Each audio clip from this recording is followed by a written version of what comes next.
Hello, everybody. Good morning, good afternoon, good evening, or good night, wherever you are. It's good to have you with us here today.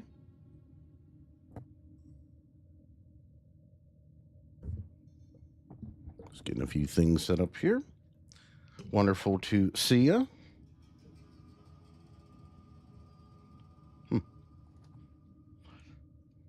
Hello, PG.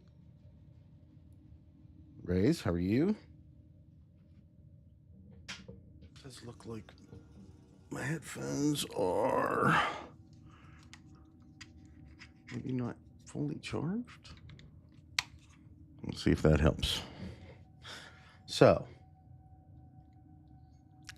this is a big week, huh?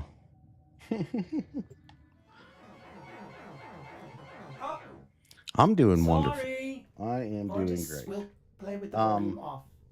I guess I should say my normal thing. Can you all hear correctly? Can you see it? Does it sound nice in here? Got my coffee. There we go. Oh, yeah, that's right. Getting over the flu.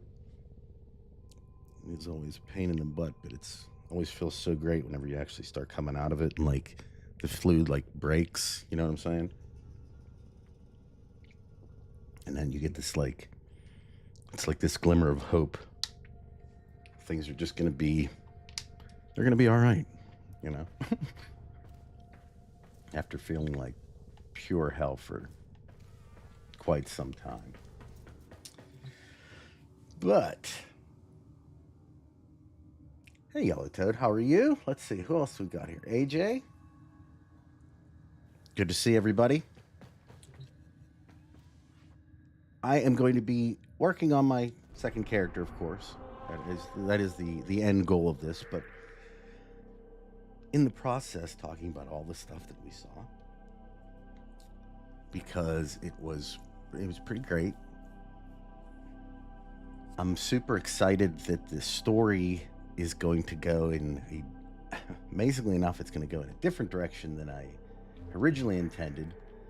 Which you would think that would kind of put me in a bad mood because, like, the story was moving, you know, toward the hex and whatnot. But at the same time, given what was said about the, let's say, the narrative of the next part, where Rusalka's parents, if you will,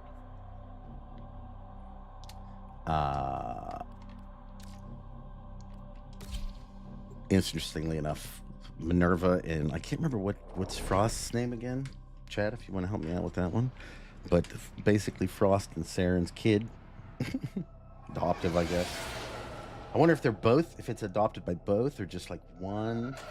Like, couldn't they just, I don't know. I'm kind of curious about that. Like if it's a situation where you are here on a capture mission. Like I said, that they capture and extract our target.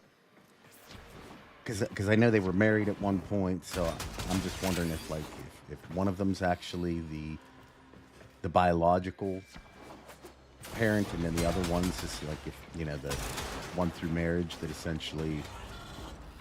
Hey, Steve, how are you? You'll notice I am using a different Warframe today. I finally took the time to go out and get probably the most useful frame, at least in the beginning, as far as, you know, being able to get through content that not necessarily, I guess at this point it's not really that tough regardless, but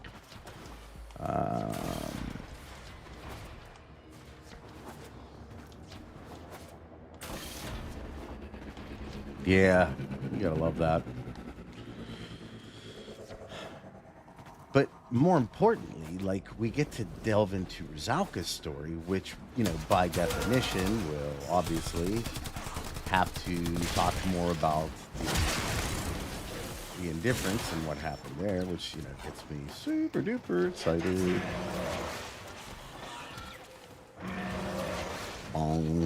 Target located. Bring them in. God, these my weapons are just thoughtful, though. They really are. If I can get my rhino skin. that, we'll be in good shape. But until then, we're gonna be.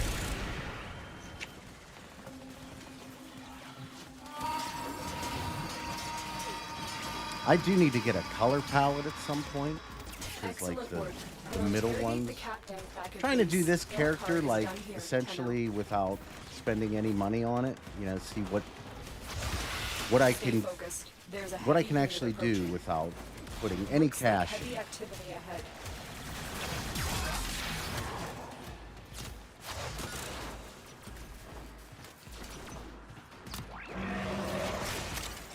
Nice. Well, 10. Good to see you as well. Sorry I didn't say hello. So what are you all looking forward to most? Like, there's all sorts of stuff. I mean, we even have a couple different game modes that I'm thinking, you know, weren't necessarily what people... Stop. Oh. I need my iron skin real bad here. Probably should have tried to level up first. But you know how I go. I just jump into things and hope for the best.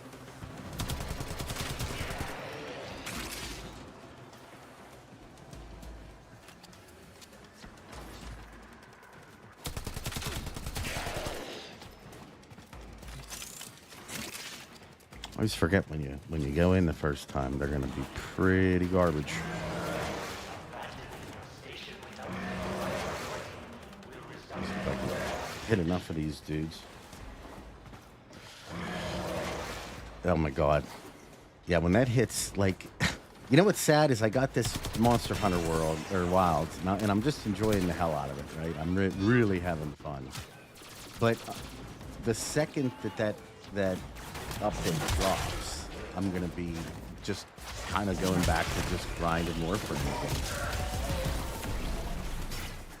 again. Come on, give me my iron skin. Because this sucks.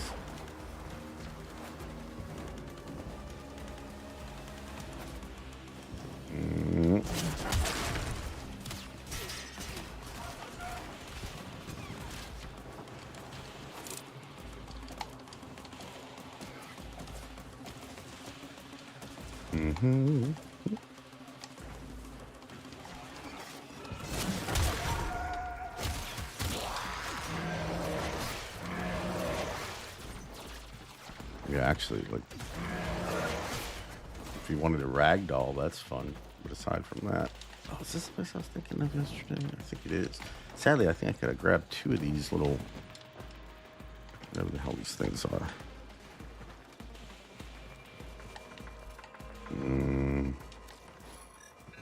Take this and that. What's this? What the heck, I need them. Oh, I know. And then we have... So, I was under the impression that when it came to the KIM that wasn't going to change much. Am I incorrect in that? Did I hear wrong? I thought that it was going to basically stay the same, like this one here wasn't going to have much to do with it. I mean, if I am wrong, please, that would be the best. I'd love to be wrong.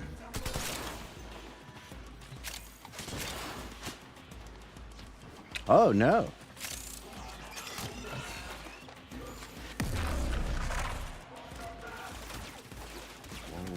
You know, I really can't say your name correctly. But no, you didn't miss anything.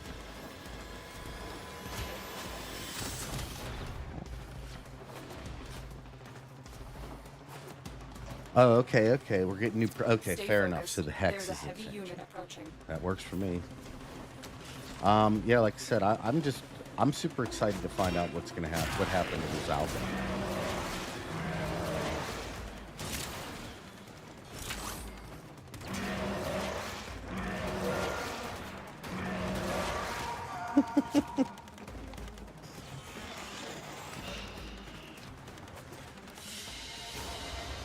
Another job well executed. Well, okay, so, the main reason why...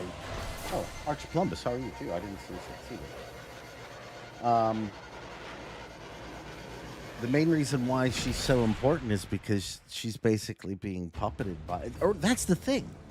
Like, is it a copy of Rusalka that's doing this, or is it Rusalka being controlled? Because that, I was talking about this last night. We that changes a lot of what we, kind of believe about the man in the wall, and also it kind of changes the whole context of the quest with the hex, in that if the man in the wall is puppeting people, not making copies of them, who was Lloyd at the end? Do you know what I'm saying? Like, there were certain scenes where you had Lloyd distinctly as the man in the wall. So the goal, I guess, is trying to figure out when he's Operator, the in sentients are somebody not and when laughing at my he's jokes. Did somebody that they looks adapt like somebody, to my which makes humor? it's even that much worse now if that's the case. Yeah. Is it indifference? Well, yeah, I mean, again, well, this was kind of goes back to, what we've talked about a bunch of times, where we connected the man in the wall with the hex at the very end, which I can't wait to finally have the ability to go back now and, look over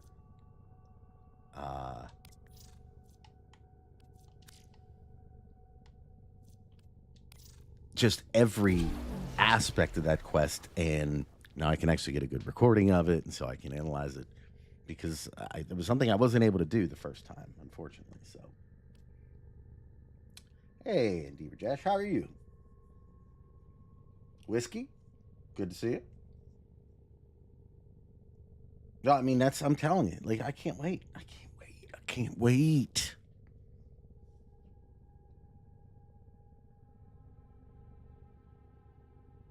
So, As ready as you will ever be. right, we are. Diego, hello. Good to see you all. Hope you all are having a wonderful, wonderful day today, by the way. Thank you always for joining me on our little weekly chats into the Warframe world as I level up my second character. Duviri and the Hex quest are going to be made repeatable, which is amazing. Did you see how it went like that, like real quick on its own? That's the stick drift starting to happen on my controller, which sucks. I do believe I must go.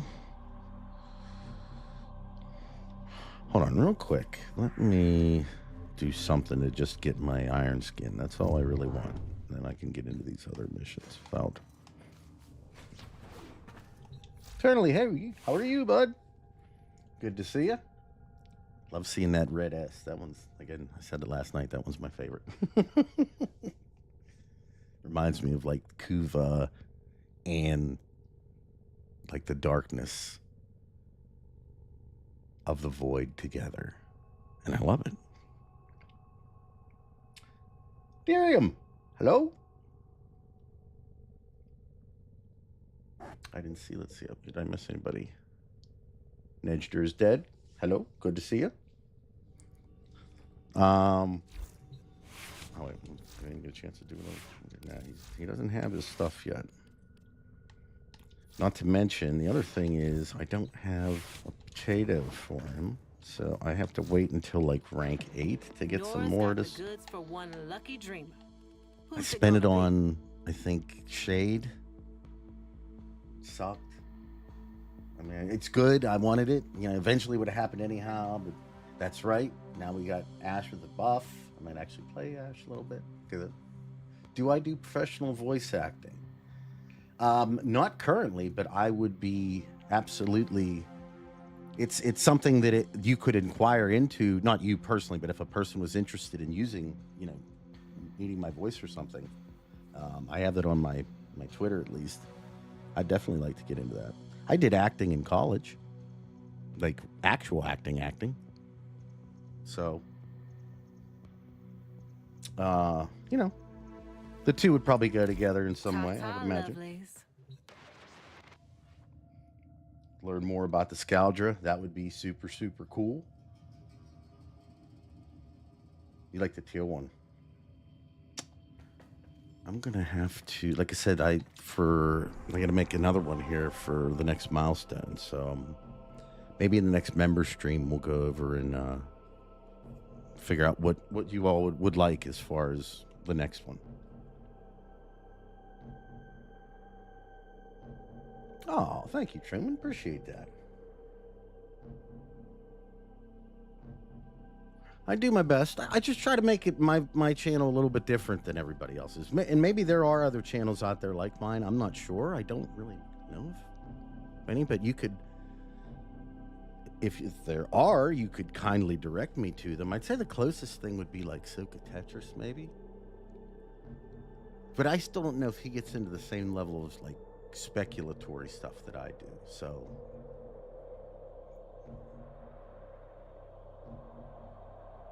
oh yeah, I mean, I can't wait to get involved. Like I said, I'm so excited for playing Warframe here, right? As this type of character, like my restarting again and doing that sort of thing, has made me remember how much I enjoy just the basic gameplay of Warframe, just not even getting into any of the other stuff. I'm looking for a survival with some extra XP. Sorry, just give me 1 second. No.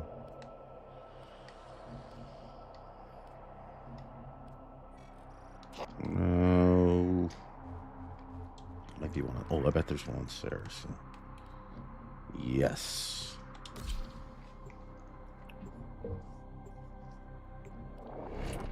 Ah, crap. I should have put it on public, too. Highlander. Good to see you. Wonderful that you've all decided to join me here today for our Ziggy Templedust discussion. How about that? They're just going to take David Bowie and just toss him into the game.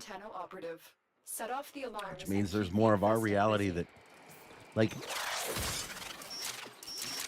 I'd love if they baked into Temple's story that, like, he was, like, basically just, like, they take David Bowie's story to a T and just assign it. Ow! Hey. Ragdoll, you too.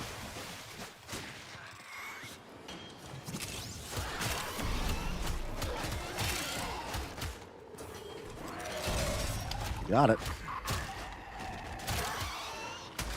Fallen enemies will drop crucial life support.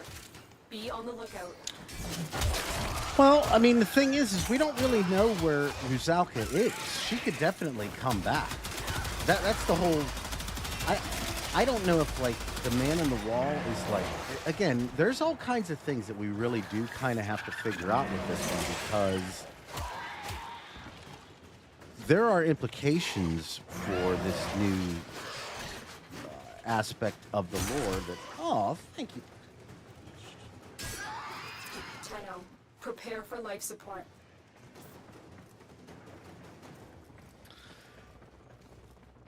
Can you help me with the pronunciation of your name? I don't want to say it wrong, but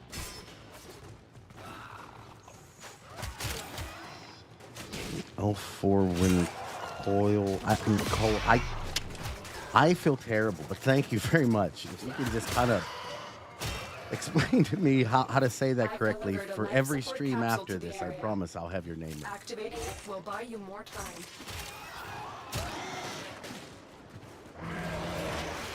I feel terrible, I really do. Lawin? Is that correct? I mean, I'll go with it. Lawin Colt for short. Fair enough. Thank you, Lawin Colt. Appreciate you. Appreciate the wonderful contribution. And I, again, do very much apologize for not being able to get your name right the first time. I just, one of those things, I read it a couple times and I'm like, man, I'm going to butcher it. And I did. Oh, okay. Nice. Well, thank you. A little etymology here, too, with it.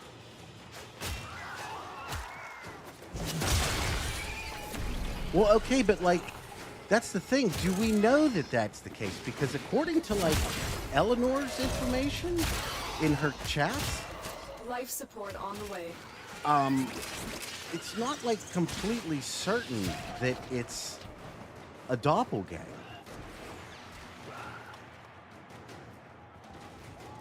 That's what's kind of like, maybe I'm misinterpreting aspects of it, which I could be. You know how I can do that periodically. But either we're going to learn what the actual Another life support capsule act is now available. of what the Man in the Wall does to, like, take over or create copies is, like, within that, right?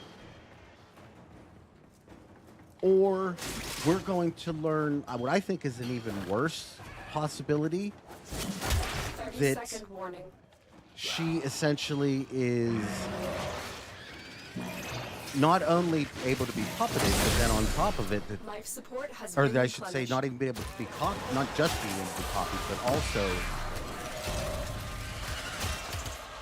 to be used, kind of like how the Tenno are, you know? I mean, that's exactly what the Man in the Wall does to us.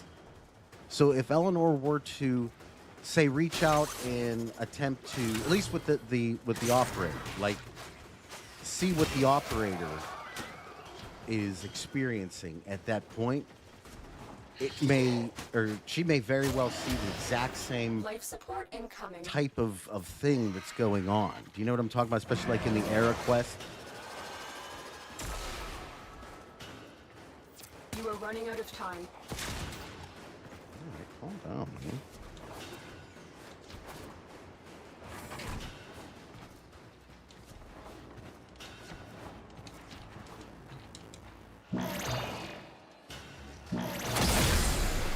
Life support Got you, activated. Lotus. It's all good. Additional life I don't know. support That's has arrived. another real significant question, I think, is that, like,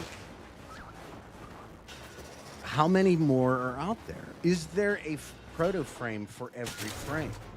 And I guess what I'm saying is are they out there now and we just kind of have to find them? Okay, get out. Or have they? 30 seconds Are left. these like the only frames that are actually operator is made? Just making the ones that progress. we have right This now, will help our and cause. then, When you are you know, are ready, we going to learn go to later that, like I extraction. said, that there's even Spore saturation is like nearing there's newer critical ones mass. or something? After that point, no amount of life support will save you. It's Life absolutely support possible activated. that a 10 has been sent. Again, whenever you start talking about the concept, there's only two places, as far as we know, that experience Get ready for a capsule. the cycle, and that's Duviri and 1999. So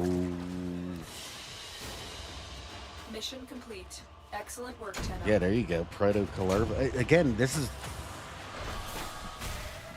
kind of talked about it in I've some delivered other another life support capsule. discussions where it's possible that okay,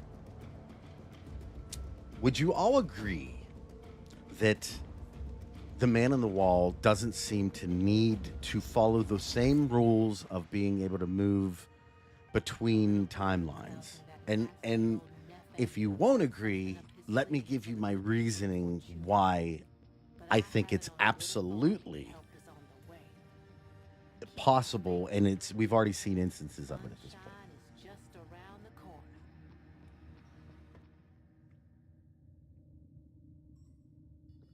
Veltan, I'll answer that question in 1 second.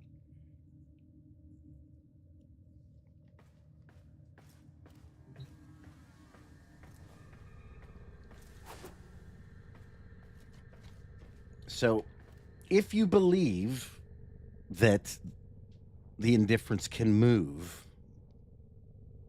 freely, what would stop it from being able to implement its own things at Operator, will I from run this diagnostic reality regressions. if it wanted All to? systems nominal. Especially if it User had the interacting. same, let's say, mindset and capabilities of Albert Dentrati.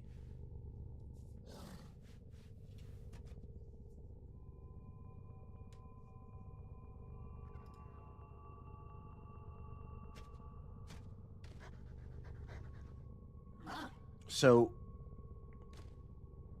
I guess my whole point with that is you can have it that the proto frames already exist in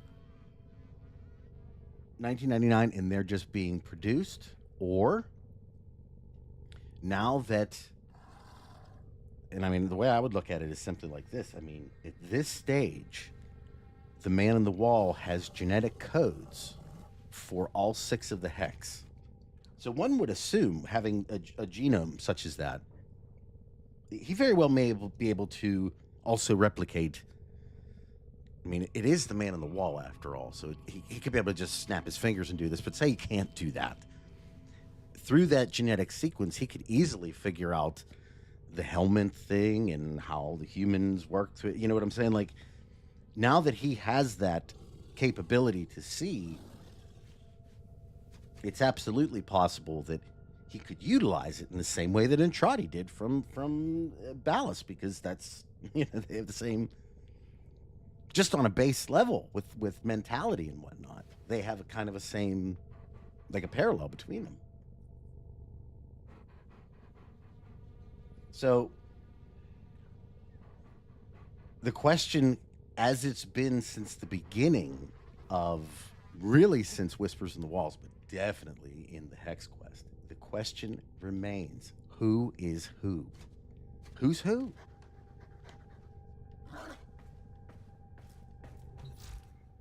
Well, I mean, the other thing too,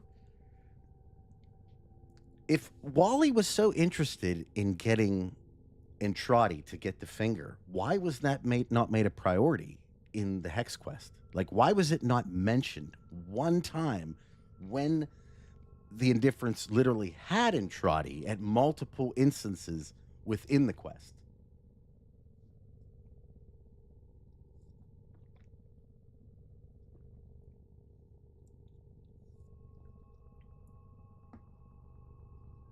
And I can't help but think, and I've said this a couple times already, but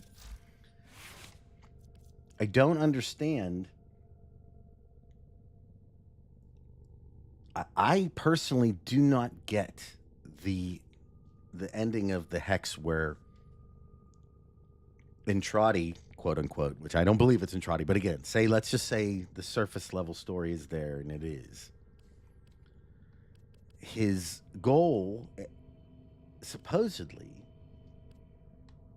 is to to go to Tau, but yet earlier the goal was to save like the origin system.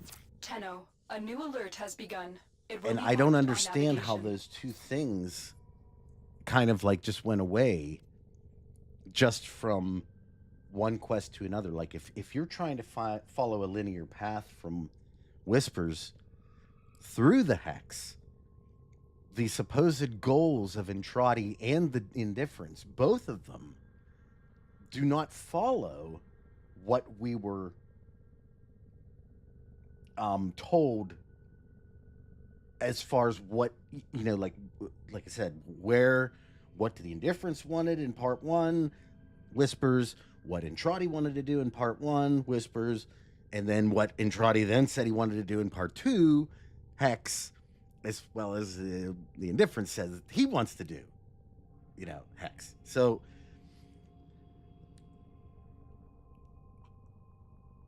it's one of those, I know somebody is fucking with me, okay? Pardon the language. I know one of them is. Probably both of them are. Pardon my language. pretty bad there.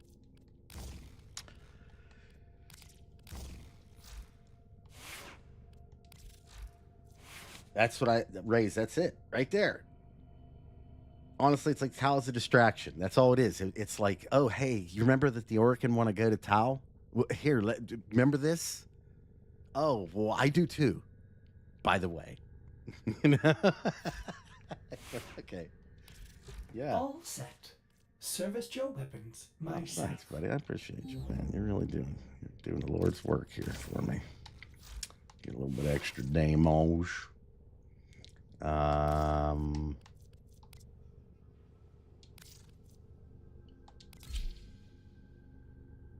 Oh, Black Ops and zombies. That's getting good. You know what? The story behind Black Ops Zombies is actually, it's kind of I actually really enjoyed the campaign aspect of like how they incorporated just a tiny little piece of zombies into the last COD. Like I played it because it was free with Game Pass. So, I mean, why would I not, right?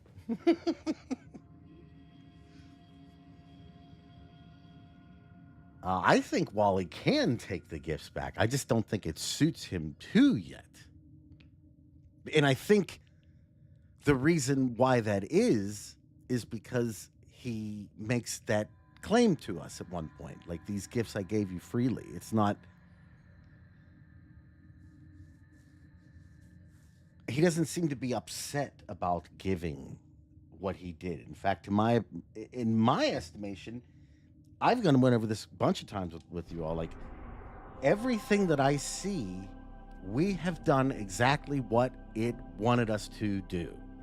So, at this point, I think the operator is much better as a vessel or a herald, if you will, because it's doing great work in that regard.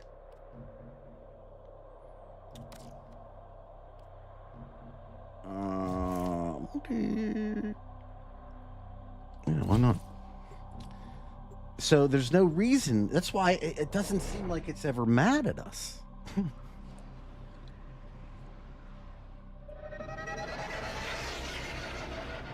I mean, even the one part where you could probably say that it was getting mad was whenever we were getting involved with Enduring Whispers. Eliminate Like with the whole page, but and again, I'm not. There's nothing in the lore that says this specifically that I'm right. But if I'm right, as far as what at least a portion of the deal the Tenno have with the Man in the Wall, basically to get rid of the Orokin completely. If there is a level of that being right, or to make them suffer, or to something like that. The Indifference did not want Lloyd to get wind of that page, because that page is what ends up allowing, it to be quote unquote like pacified. So if Lloyd would have never seen that page, right, then Lloyd would have forever hated Entrati, which is exactly what exactly what the Indifference wants, because he hates Entrati. Oh. Okay. Can't wait to get some good guns.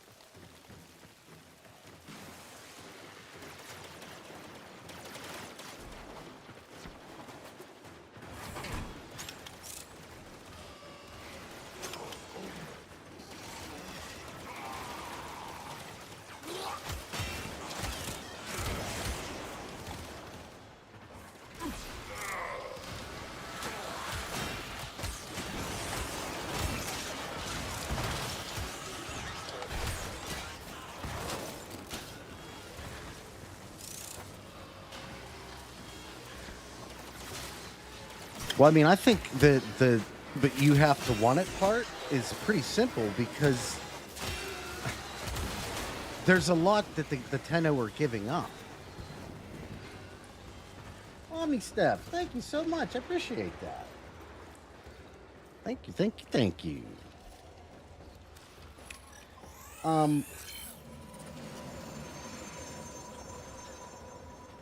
Again, going back to my whole,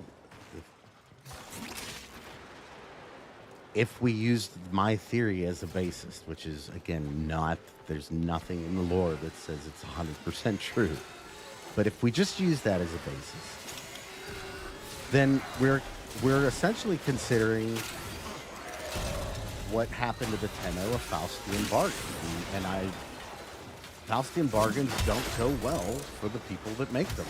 They usually have to give up themselves, which it goes exactly in line with, you know, the Lotus and what she says, Lotus Eaters, that they wants the operator back. Like, I mean, maybe, you know, it's time, man. It's just time.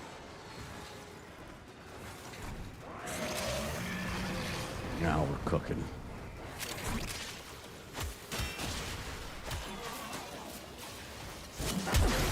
Oh, sorry, bud. I mean that. Hope I didn't take your shit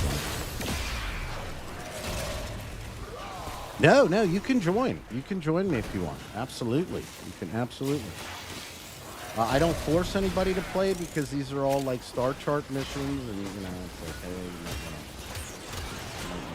to really get involved with this, but as soon as I get through this one, if you want to join up, absolutely. Feel free.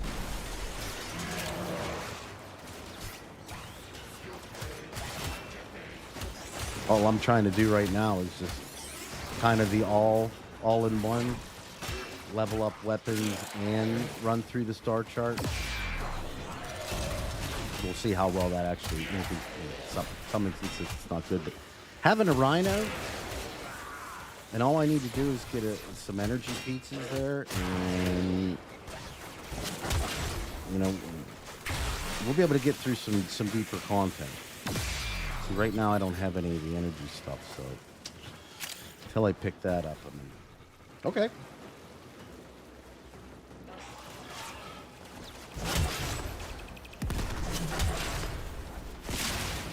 Hey, if I did miss saying hello to anybody, I do apologize.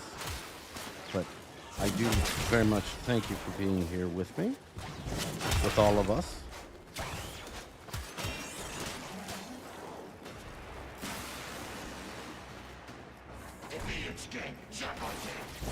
About 3 hours today. Stay focused. There's a heavy unit approaching. Give or take. Depending on what we're doing, of course. Sometimes it goes a little bit over.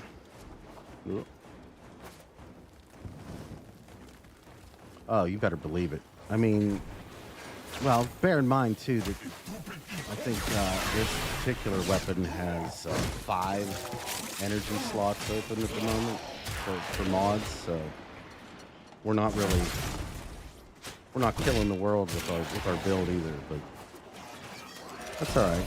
Like I said, as soon as I get enough energy to be able to hit roar with any type of consistency. I'm thinking that those are my enemies and then my boys on this one. Yellow Toad, yeah. Yep. That'll help me actually get XP. Absolutely. You're only helping the old boy out.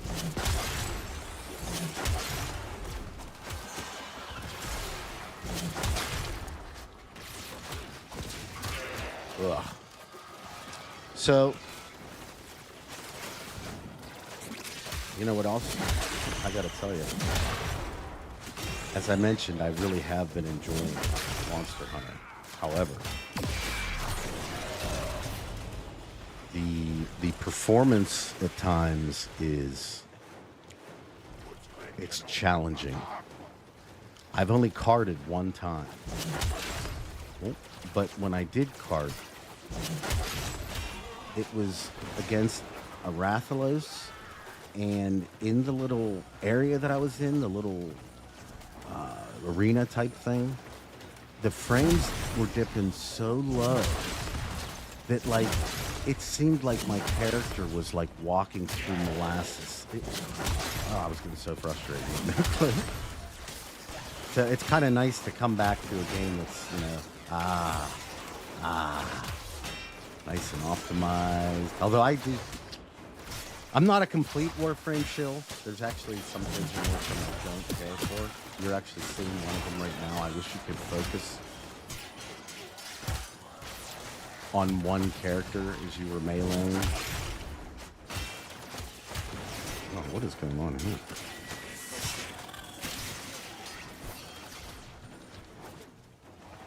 Oh my God, Monster Hunter. It's fun. It's so fun, right? And to me, I'm getting the same type of situation, not quite as bad, but when Cyberpunk came out, right?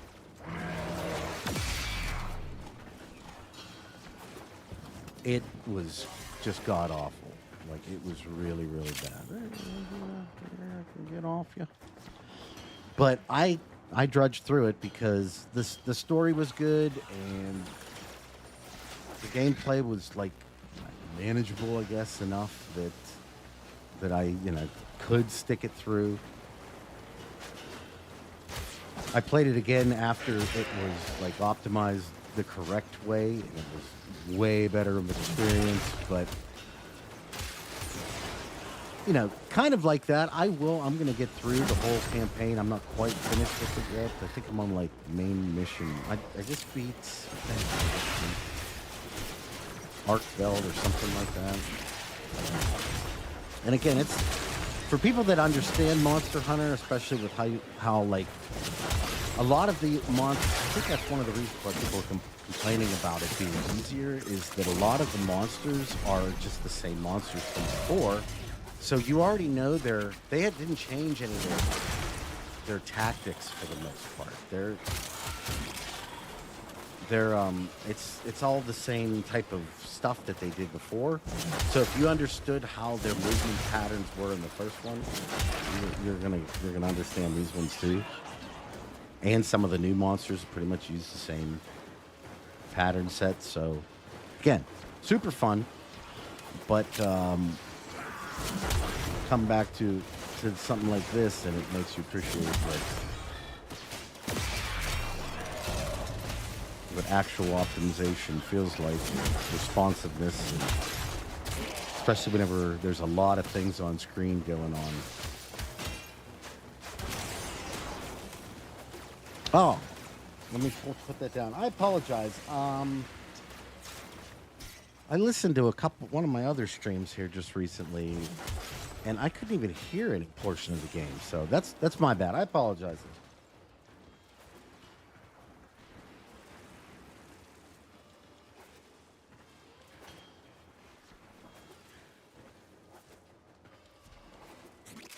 Is that any better?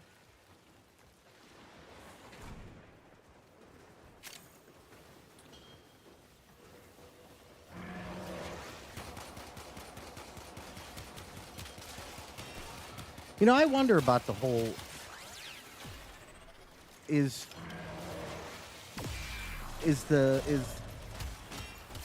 Nova going to be a child, or is she going to be somebody that, like, is older now but was just, I don't know, like, turned at an earlier point? And do you know what I'm getting at? Like, that she's aged now appropriately, but whenever she was originally turned, maybe she could have, like, one of the first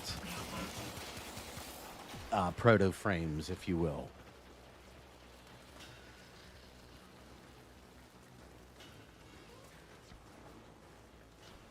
Oh, that's true too. That would be kind of neat if the operator, you know, if they could end up kind of having a little thing together in that regard. Okay, well, maybe I don't want that then.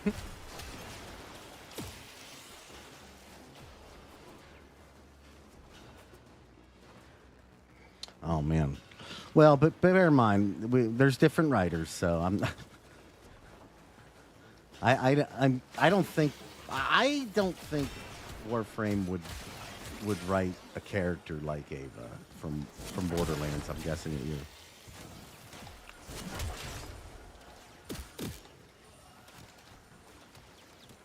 Mm-hmm.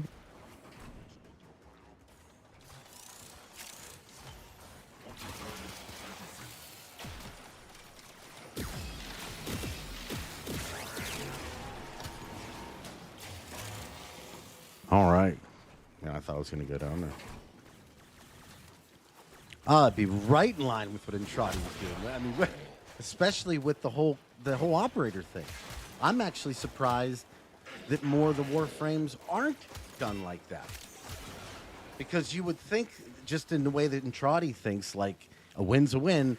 So, like, in his mind, I could totally see him looking at it like, oh, well, the indifference seemed to be into the whole operator and how that worked. Because he would understand about that. Like, maybe the best thing to do is to make them as children first.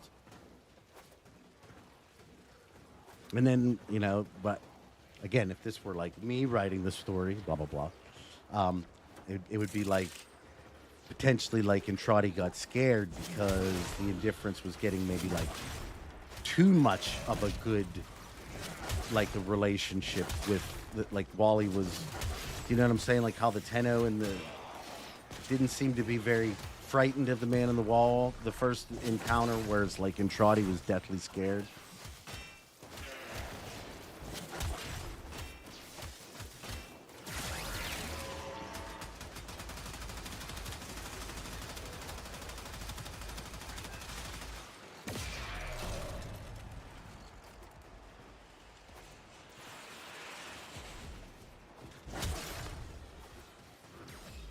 Well, the important thing will be that it's right around the corner, so we get to find out. Oh, yeah, I just know we'll all be grinding the hell out of that. Like I said, it'll be fun to get back to the old grind.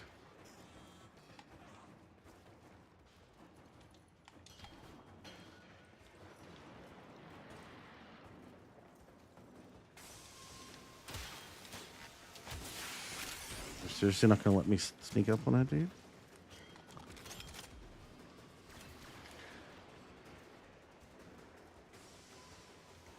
Maybe not a real physical body, but I think it was PG who brought it up initially, that it may have already chosen its U-Van.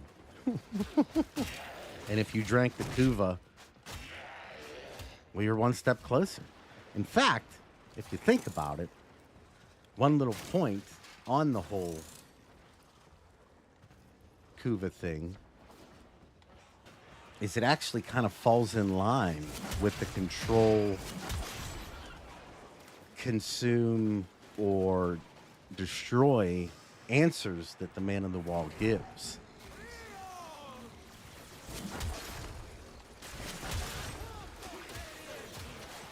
Because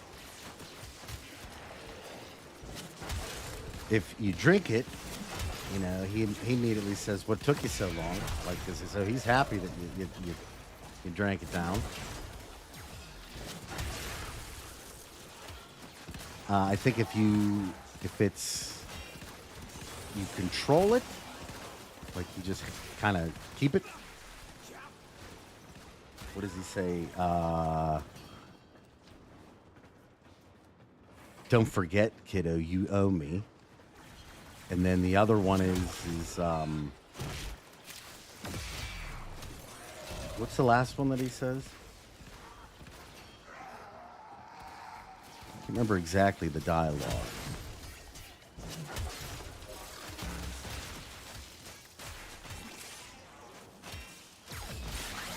Broken their ranks and they are on the run. Another successful mission.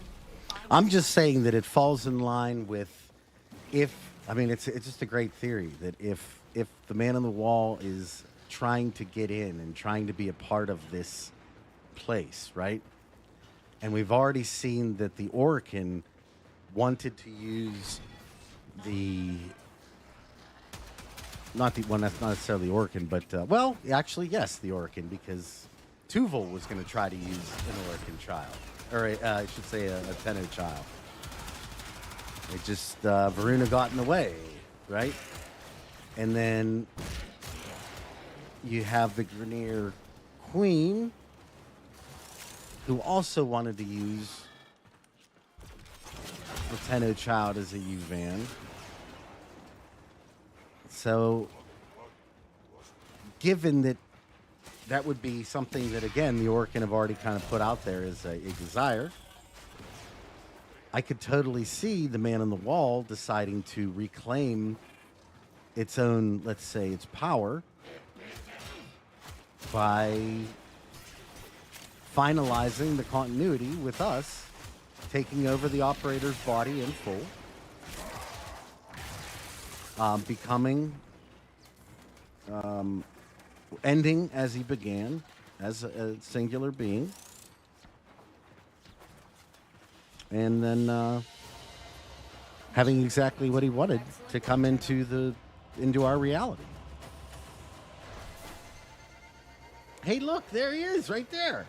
If you want to, you could ask. See, I love when the Man on the Wall just shows up, because that way we can just ask questions instead of wondering.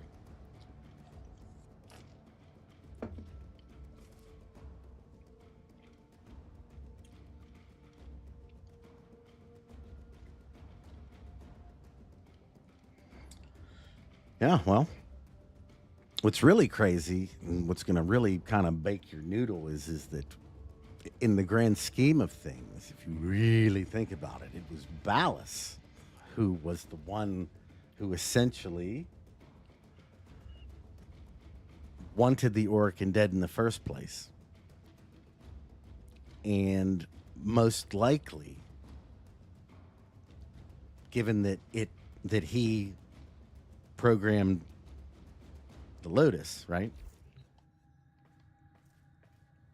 He had every intention of everything that occurred, essentially.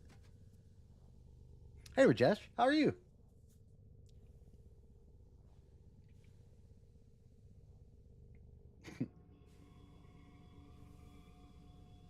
Operator, the system needs you. Will you begin another mission? Let's see, off topic, but I do want to share my theory. I didn't have time to share last stream about Min. I think the closest thing to a resurrection could be archived by exposing everybody who knew her in order to bring her back as accurately as possible. Kind of like the idea that we are changes based on who is observing us. Oh, I like that. Kind of like in book 1. No 1 in 100,000.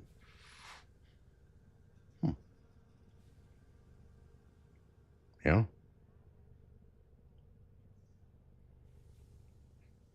I'm just happy the Man on the Wall's here. That's all.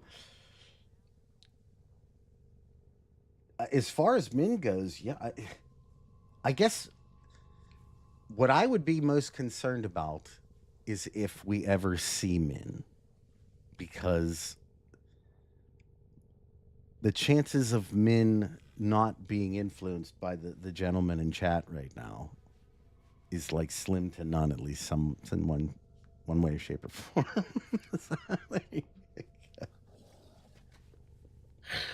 Oh, sorry.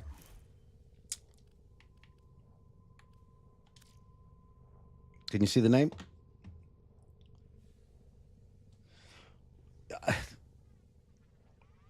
I don't know. To me, just the whole Ballas thing in particular, everything just flows, especially after the Hex quest. Like, that was the thing that always kind of kept me from... It was the piece that was always missing. I could not understand why.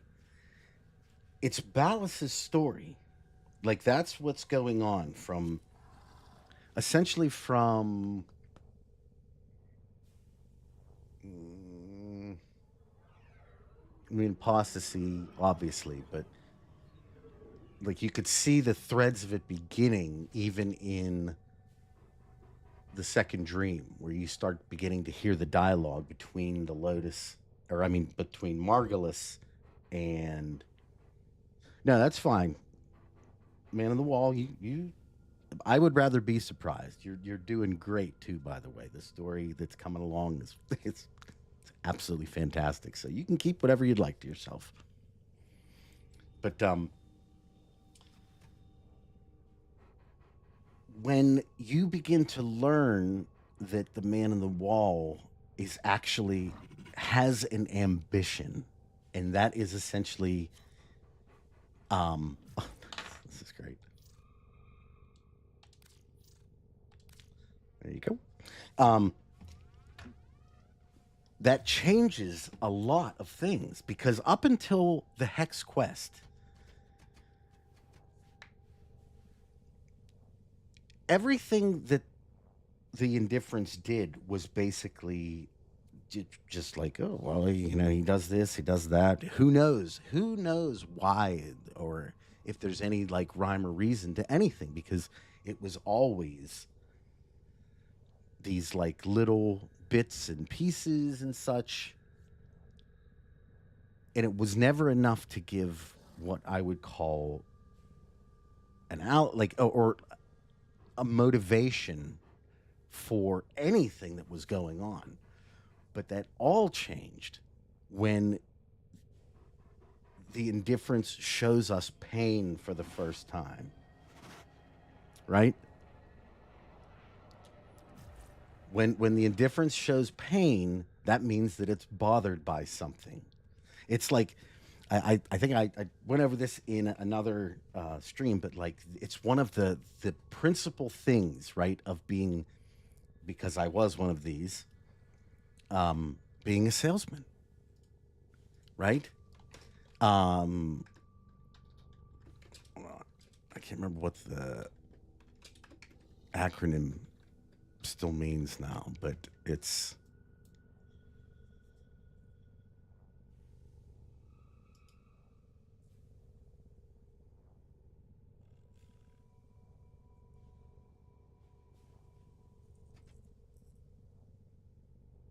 I can't remember what the second was. It was like problem something, yeah, implication or in need. And basically, when you would attempt to address people's pain, in that when you went to any type of sales call, right?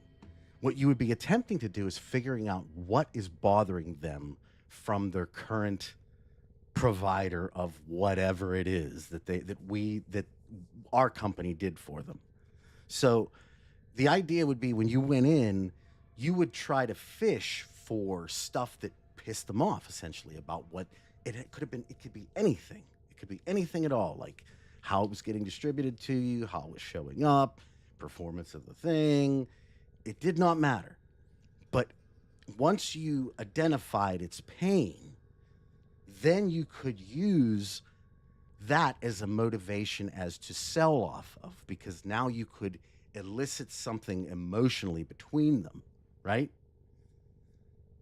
And once people get emotionally invested and involved, that's when they make a sale. That's when they buy. So in that regard, when we saw during the Hex Quest that aspect of it for the first time showing us that something legitimately bugged it, like that there was a problem that pissed it off, and that it was actually kind of talking to us, that allowed for a motivation. And once that motivation was made clear, I do apologize to the people that are in my group right now. This is one thing, but you probably already know this. Every once in a while, I kind of stop playing and talk for a little bit. So just please be patient with me. But now that has been established, now we can go back through. And what I attempted to do in my last video is to go back and look at everything in hindsight based upon the lens of the pain that it showed us. And as you look at that pain and you go through the back, there is a clear tie every step of the way, every bit, every time the man shows up. There is a reason, and it makes so much sense. Like, sorry about that. Things that happen in the sacrifice quest, especially the very end of it, whenever the Indifference shows up on the ship and just has that little, it's literally the first piece of dialogue, if you really think about it. Outside of "Hey Kiddo," that we've ever seen the man on the wall speak, that wasn't coming from presumably our operator, because that's what happened in the War Within at the end. You know, it's like our operator talking. But that's the first piece of actual dialogue, speaking, and most importantly, back and forth between. Take care, Wally. Have a wonderful day. If you are leaving, I mean, again, feel free to always come back, or hang in the, just in the background like how you do. But so you learn in these little instances, like I said, you have the sacrifice quest, and what happens in the sacrifice quest. Not only are we shown the horrificness of Ballast, right? But more importantly, what we're really shown is how the Orkin are bad and what they did. Because essentially, as I understand it, right? If you never had any understanding of what was going on, if you did not get how warframes were made in any way, shape, or form, and your only experience was what you witnessed firsthand through visions, memories, if you will, through Umbra, and you knew based on very, very, very intricate, cherry-picked dialogue that was delivered via Vitruvian. These pieces of information that we get within the sacrifice quest are specifically shown to make Ballast and the Orkin look bad. And then, if the appearance of it all wasn't enough, right? At the very end, you come to realize that your Tenno, your operator, literally took all of those emotions and the memories upon themselves, into themselves, and made it part of them. Okay? Now, check this out. We talk about this a lot as far as the idea of the shadow and being consumed, right? And what I mean by that is that your shadow can present upon you a scenario that you will buy into because you may believe that it's your conscious speaking, or you might be at a particular low point. There could be any number of reasons why. But typically when people buy into something like that type of thing, and they get consumed by it, it becomes part of who they are as a person. So by extension, if you go and insult or go against the ideal or the thing that they have taken upon themselves and have been consumed by, they will defend it like it's their own, even if it could be a topic that they'll never personally see it. It could be on a world away, like on the other side of the planet. Any number of things it could be.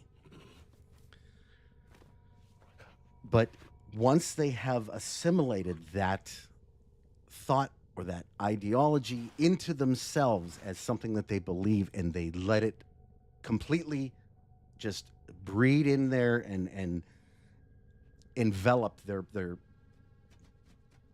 whole concept of it.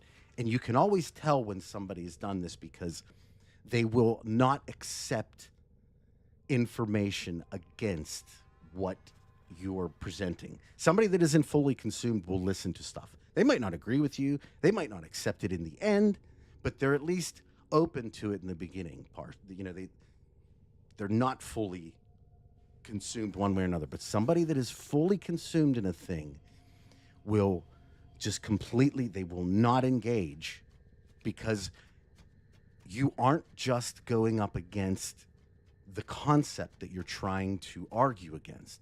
You are literally, you are insulting them personally now. And yes, you may. Feel free. King of Fire, join right up. If you can see my thing right there.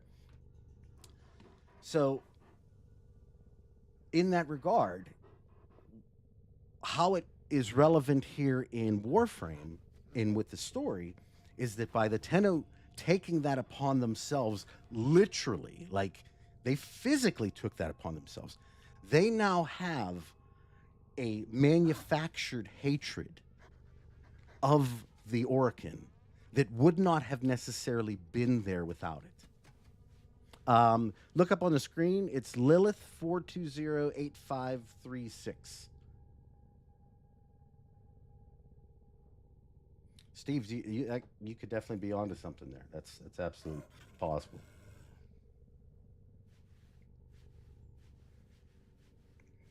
Well, you know, the interesting thing about, especially with Grandma Trotty in particular's got some things, let's say, that need to be addressed. Because, I mean, it's not necessarily like put out there like this, but I'm assuming most of you realize that at the end, she was the reason why the heart was having problems in the first place, right? Like, she was the reason why all of Heart of Deimos occurred.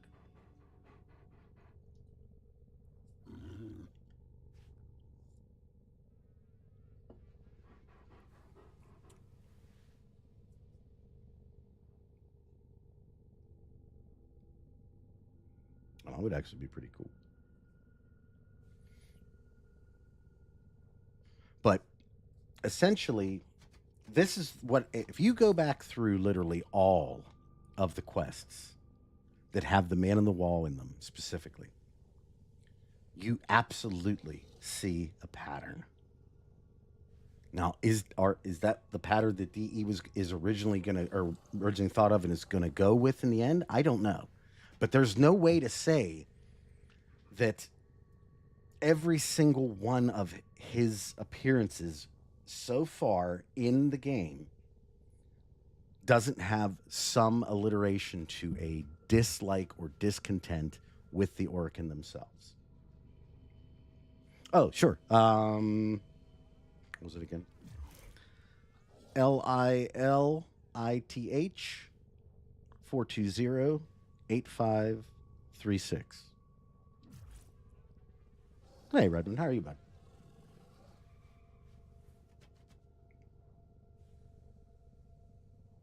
You know, it's funny, yeah, Highlander, that like she did it to bring the whole family together, but like at the cost of what if they wouldn't have, especially given what position the family was in. I mean, if it weren't for this just random Tenno showing up, you know, like Lloyd, Cephalon Lloyd, sort of, didn't send this thing out, and like the Tenno not answer that call, right? Everything would have been lost. So it's an interesting thing to play with. Oh, I love it. I love the new I'm so excited with. I just can't. I was saying earlier, and I will say it again because it's totally relevant. I am, even though the performance is bad, I'm so enjoying Monster Hunter Wilds. Like, it's just great. It just feels like home, and man, woo! If you check out my Twitter, I had like it was like one of these perfect kills that you get every once in a while. They don't come around too often, but it was on a Rathlos, and it just felt so good. But the minute that the new Warframe update hits, back to Warframe, ba-bam, right back to it. In fact, I mean, I imagine we'll probably just stream it the day it comes out. That'll probably be the thing, as we typically do. again, and then when you start to really get into the like the minutia of, let's talk about like how Entrati kind of always knew about the operator and whatnot, and how his plans, his eventual plans, were going to need the operator anyhow, and that Lloyd was awake, and it required Lloyd to be reminded of the Kalima's what do you call it? God, the sequence.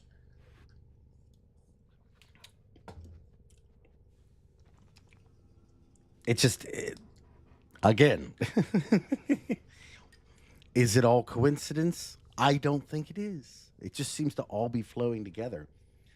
And this is why it's so important to, at least, if nothing else, unless your story sucks. Like, if your story sucks in the beginning and it's just garbage and nobody's really identifying with it, there's no real interesting aspects that people are really digging into to try to figure out more, about it, if you will, you can get rid of them then, your story writers. But, like, if they've established something in the beginning that's great, you're kind of tied to them unless you're willing to. You got to do one of two things. You either have to find somebody who is so intrinsically, like, knowledgeable already about the lore itself to continue the narrative moving forward, which most people that also have the ability to write great stories probably aren't playing a game that it doesn't have a good story in the very beginning, or maybe even does, but like probably aren't playing it to the point where they'd get that into it. But if you don't do that, you get a fragmented story.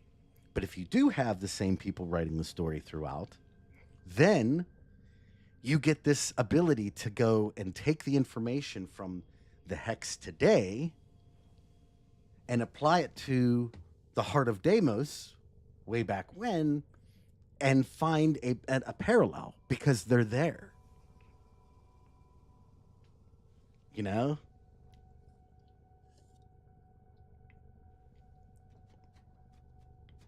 There you go. There you go. Chains of Hera. That's that. I still want to know how was Rel able to get his hands on a Warframe? Who gave him a Warframe?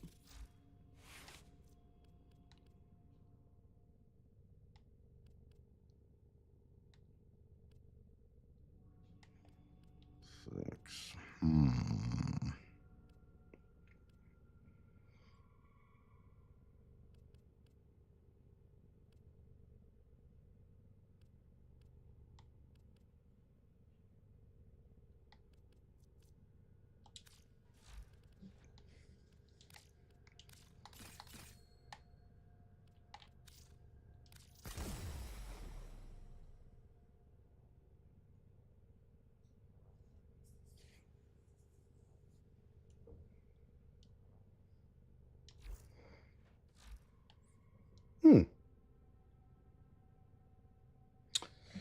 Dante, the one who can rewrite the story to change reality. Not. I don't know if necessarily to the point where. Yeah, but where would Red Veil get a Warframe then? I don't know if Dante can necessarily change complete realities. Oh, baby.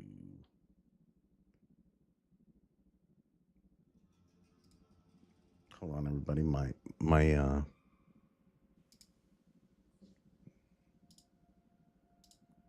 chat crashed. Give me just 1 second.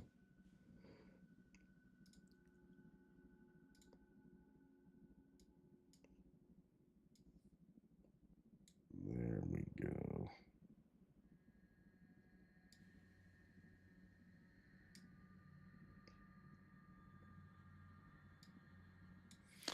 It's just a theory. A game theory. Okay. What do you need help? Let me see what you got there. Beep, beep, beep, beep, beep. Help. King of Fire, what's your name?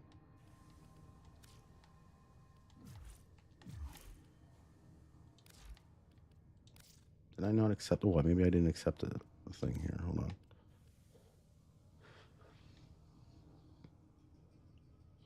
That's not you.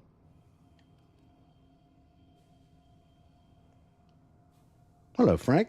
How are you, bud?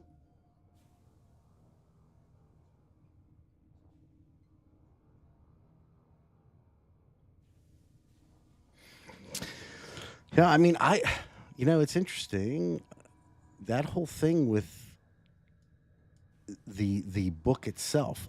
It's another situation where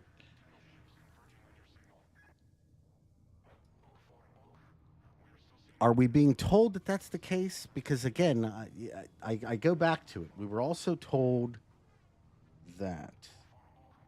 Which one? That's you? Huh.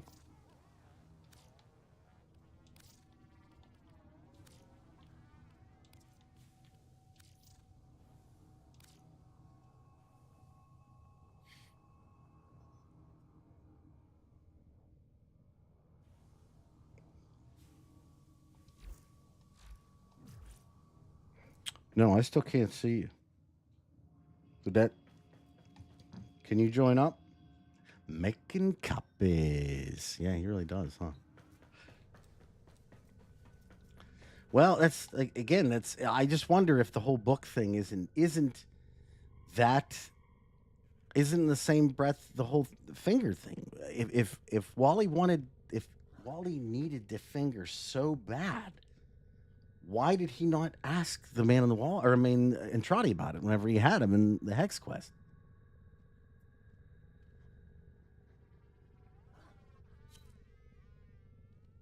Oh, is that you?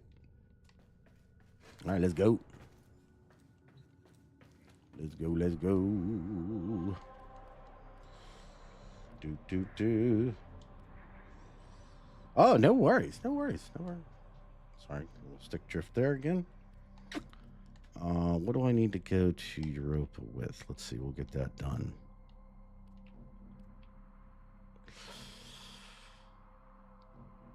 Oh, that's it? Oh, no. Oh, that's not you? Oh.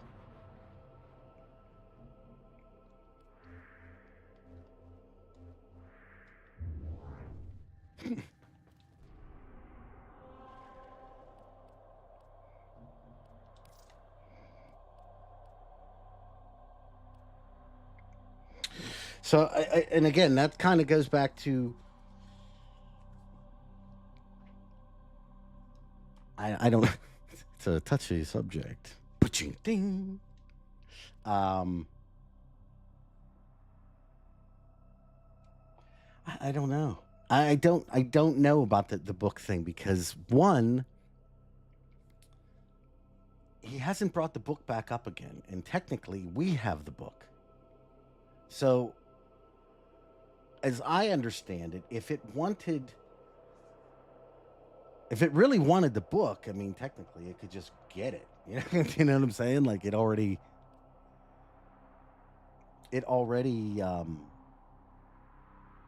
can get us at any point.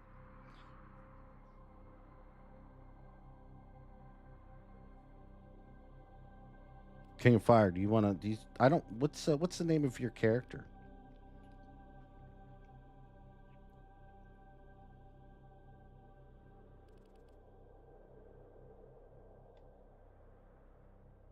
Let me know. We're gonna get you in on the very next one.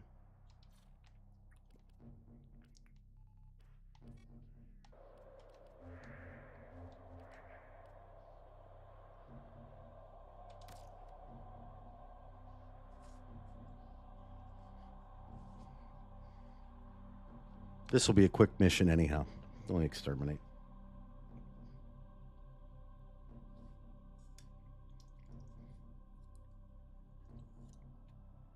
And then the sad part is we haven't even talked about the coda. Oh, there you are. Hold on.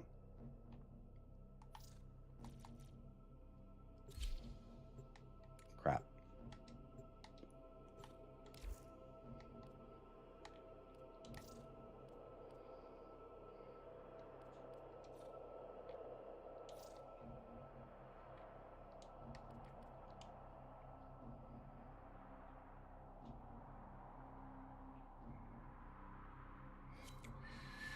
The grimoire. You know?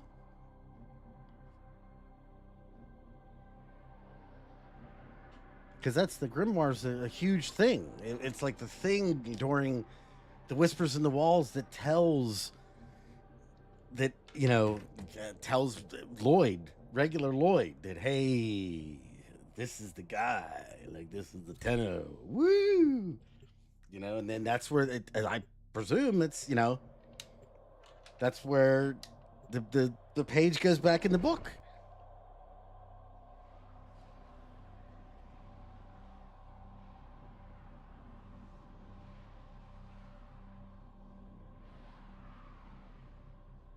That's gonna be cool too. I wonder what it'd be super cool if, like, when we do get the ability to, like, create our own books, like if the books are all different, you know, like they have different, like, etching on them and stuff, and, you know, maybe like a little some the page holder type thing, nice lace, you know, all over the place. You know what I'm saying? Leather bound. My intel suggests there are rich enemy supply caches in the area, but I am unable to pinpoint their exact location. Search them out if you are willing. I got a ribbon too for it, and I didn't actually get a terrible ribbon. I got a, like, it's not the best, but it was like 120% damage and I think like 90% heat or something like that. And I figured, you know what? I'll take out like any other damage mods that I would have had, or even I could get rid of Serration if you think about it, and just use Arcanes for that, and then use other mods for anything else that I would need. Plus I get that extra heat damage. So yeah, it wasn't like the greatest thing ever, but I had to roll it a couple times. I just got it too. Yeah, you could name your book too. Like, come on.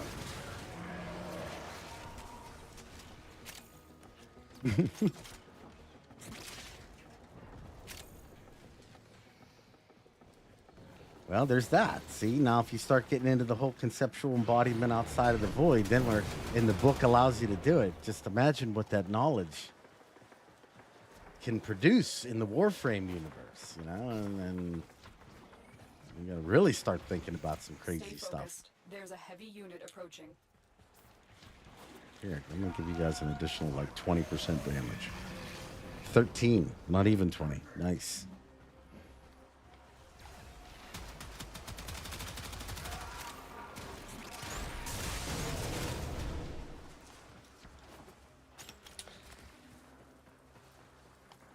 Well, I think that the murmur is essentially an aspect.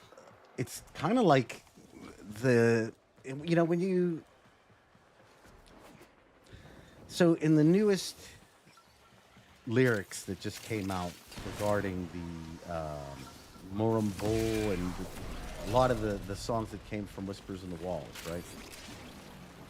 You get kind of a dialogue going on within those lyrics about the master, and furthermore that there are these entities that are essentially waiting for its return and all this other stuff. And I would imagine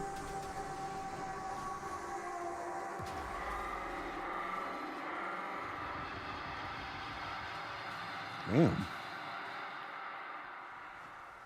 talk about loud. I would imagine that the murmur that's what that is. Well done. You know, they're essentially all these different aspects of, who knows, different things we know based upon like what we've been shown through the cavia that like Wally can really do whatever he wants to do. Like if he wants to give life or intelligence to a thing, it can just do it. It doesn't even have to ask. Another job Oh yeah, executed. you'll see it going around.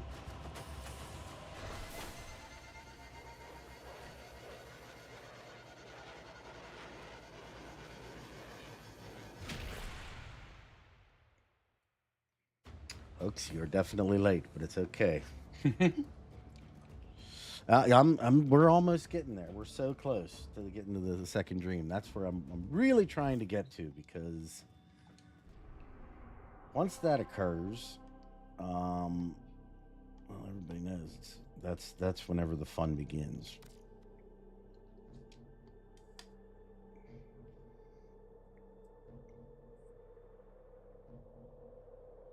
Belton, that's great, and it's absolutely true, because there are times when indifference is a poison, and I would consider those as times when, I mean, it's pretty easy when you should give a shit about something, be it family members, be it a job, be it raising a child. Indifference in those situations is catastrophic, right? However, in other situations, the oh, it's in your fire. Did you hear You that? leaving? It said In other Doctor situations, radiation is a riot. essentially, it's pure medicine in that.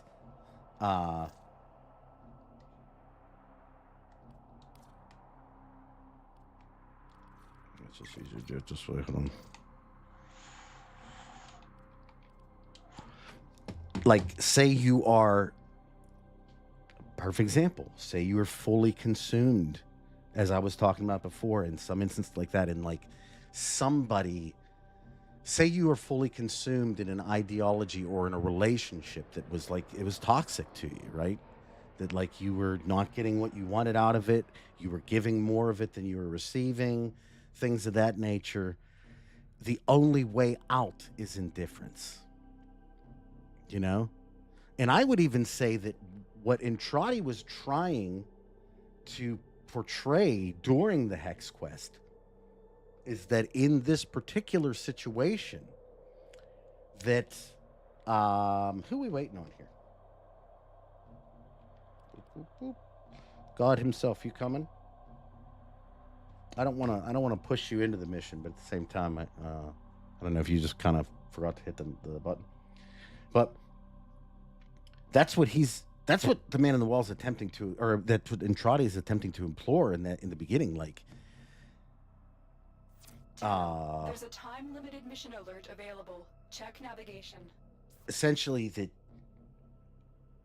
you can't get emotionally tied to these people, to this reality, and that's what he even, that whole thing when he said, I understand what I'm asking of you,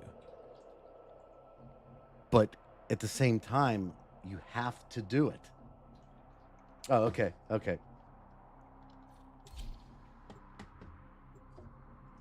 So, yes, in that regard, is that a good, would you say that's a good way to describe that? I mean, I think it's very relevant that, like, it's one of those situations that you cannot always be. This is where balance comes into play in life. You can't always care, or let's say be emotional, without looking at the logics of it. Because sometimes your emotions and you believing a thing that to be good, if you don't understand the full weight of what you're doing with the change you're trying to enact, you could actually be creating something bad. But you have to be able to have the logic behind it to address that, to say to yourself, you know, oh no, I am actually doing something not good per se. Is consuming Jupiter's resources on a massive scale. You know, so, but at the same time, you also don't want to be one of those people that Otis has marked key is infrastructure for completely demolition. logical and literally has no heart left. You know, there are times when emotions they're like paramount to living, to being able to understand and just accept, you know, this life that we've been given and exactly how to function in it in any kind of correct way. Render them So it's the non-functional. balance, and I think it's something that has been kind of talked about multiple times in the game already, Profit center. and it's even kind of shown with you know, especially with how I think Teshin describes the litany of the Dax and how, you know, through one path alone you're never going to achieve like true mastery. You have to kind of have a broader mentality of things in general if you want to be able to truly embrace like the greater picture. And I would say it's one of those things that I'm like, you know, I'm like one of those big, I love the ideology of the Jedi, you know, because they are very heavily based in logic with caring like kind of as a side product. And I think in that regard, there's a line in I believe it's the third, is it Revenge of the Sith or is it Attack of the Clones? I can't remember what, but Palpatine tells Anakin that, you know, having a broader understanding of good and bad is the only way to truly understand which one is good and bad, because good and bad are a floating concept in reality.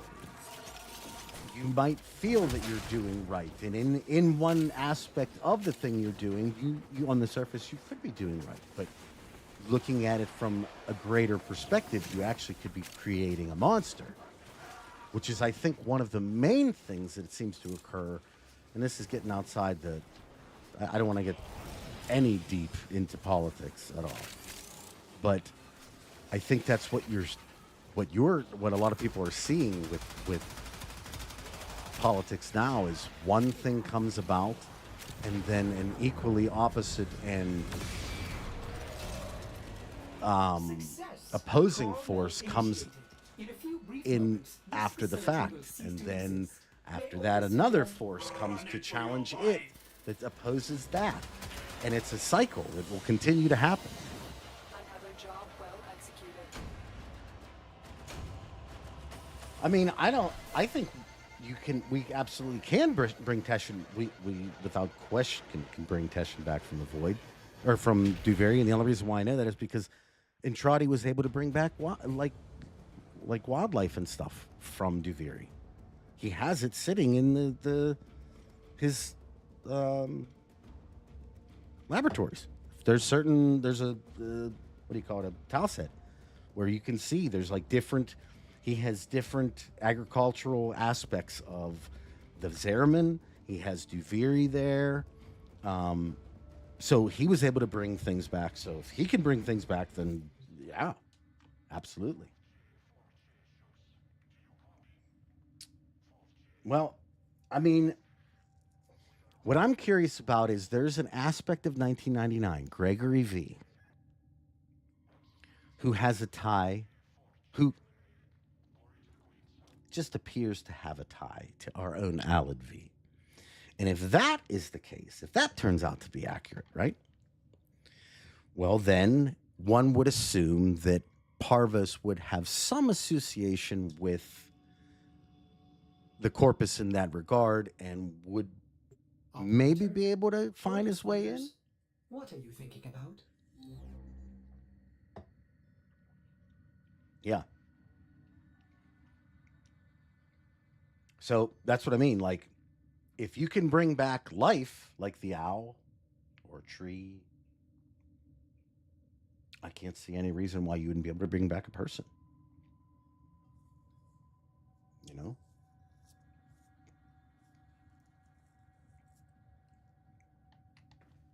So, in that regard, like, you know, and Trotty does seem to have his own methodology of doing things, mind you, but regardless, I mean, it is what it is. Loyalty issues, Tano. My Zanuga project will fix that for you. Well, I mean, again, I don't necessarily know that see, this is one of the things that has actually kind of like permeated through Warframe. I get that comment a lot that this seems like lazy writing. The Man in the Wall was lazy writing for the longest time, guys. Right? I mean, for the longest time, I got comments all the time about how the Man in the Wall doesn't make any sense. He's just in our head. It's just lazy writing. And now I believe the Man in the Wall to be one of the best, if not the best part about Warframe in general, because he is one of the most unique villains that we've seen in a long time. And it's sad. It's weird because it's like, on the surface, he's a villain that's been done a couple different times, but I can't think of another time in any other media that he's been done like this. Alad V's newest prototype is a monstrosity forged from the bodies of our fallen tenant. We cannot allow Zanuka to go into full production. Destroy. Well, see, that's one of the things that we need to figure out now is like, what is the tie? What is Gregory V to Alad V? If they have a connection, all it would require is for, let's say, Gregory V to want to figure out about our world, or vice versa. Alad V to figure out about what's going on in 1999 and wanting to get a piece of what's happening there. Once that occurs, if somehow the two of them are made to communicate in any way, this would open the door to a couple things. It would open the door, obviously, to the Corpus speaking with what would most likely be the beginnings of the Corpus back in the day. Or you could also have a concept that where, you know, hey, Parvos could get wind of it just for any number of reasons. Please report to my lab for reconstruction. Yeah, I mean, there's definitely something to the whole concept of the others that Entrati mentions versus some of the other iterations of, like, Man in the Wall. Again, you all know my opinion. I'm sure. Wow. Damn.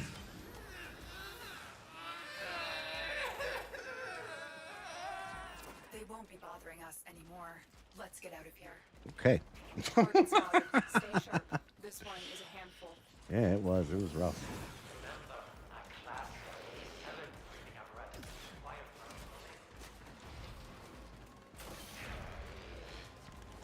Oh, but kind of going back to my other point is that there could be things that just don't make sense right now, but it doesn't necessarily mean that they're going to be bad writing. It's just he just has this thing about wanting to, you know, they reveal things when they feel necessary to reveal things, and that's it. Hi,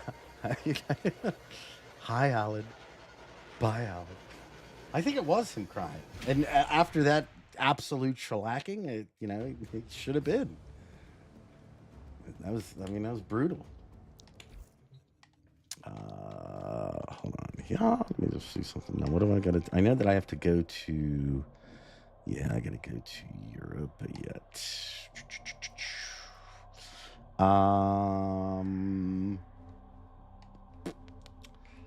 Let's see. Now that I have you here, Natal quest required to go this for. I got it. Okay. 20. I'm okay with 20 years of Warframe. I'm sure DE is totally okay with 20 years of Warframe, especially because presumably, like, they're already going to be releasing on, their main platform is PC. So with that in mind, whatever new system comes out, Warframe will release on. So they could presumably keep this game going for as long as we keep playing video games in the current, way.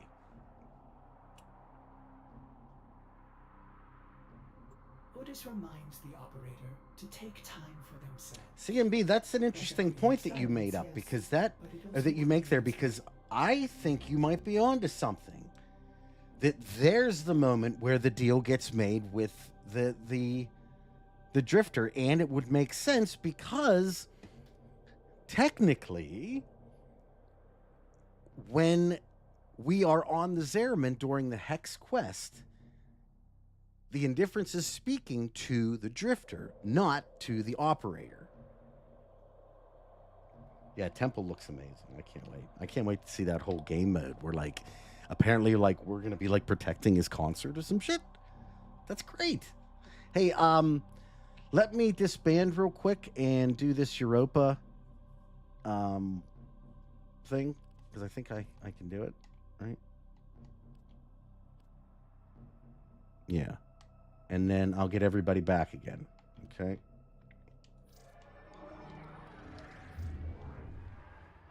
I'll just put on something a little bit more comfy.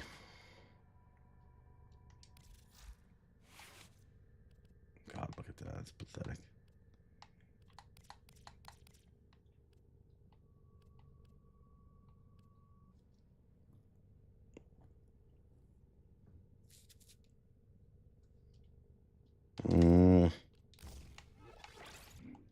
You know what?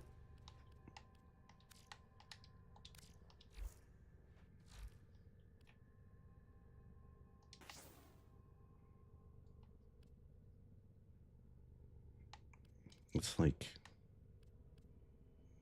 really, there's nothing that I can really use that really would do anything at this point. Not that I probably need it. You know what? Here.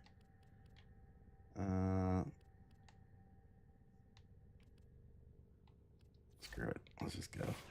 Take this piece of garbage off and put something else on that I can actually shoot. And, okay. And, fine. Good enough. Let's go do this.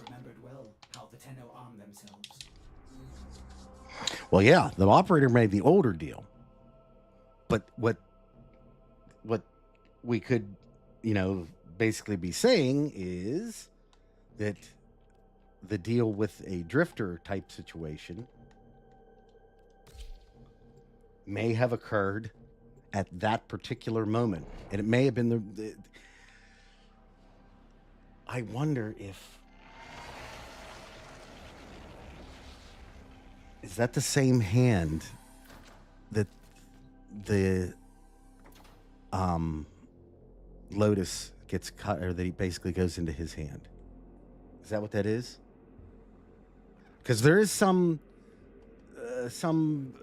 let's say, instances where the hand isn't not necessarily, it's not necessarily like the same one. At the very end of the war, or the new war, for whatever reason, I only put this together recently, like the smoking hand, Lotus's smoking hand is her left hand, whereas it's different. She actually gets the right hand cut off, and the right hand is the one that the drifter uses in Duviri, and so I don't know. It's just one of those things. Oh, well, look who it is.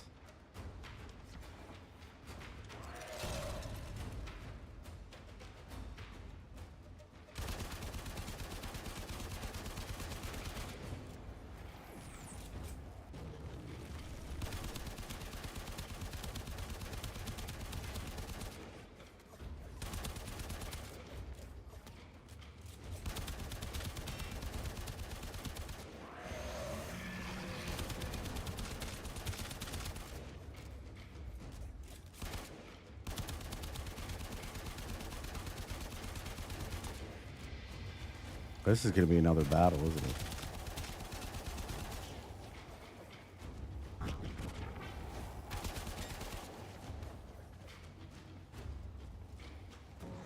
Where'd she go?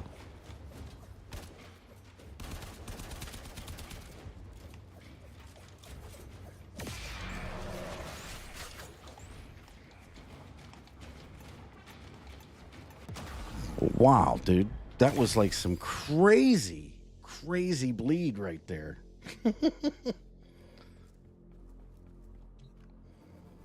And try this again.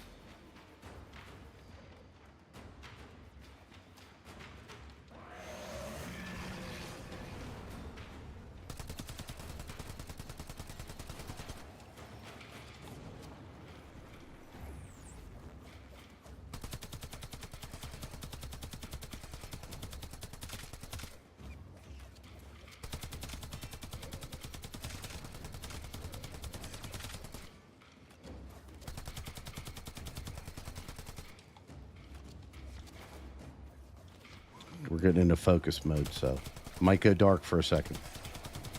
Stop following me with your goofy ball.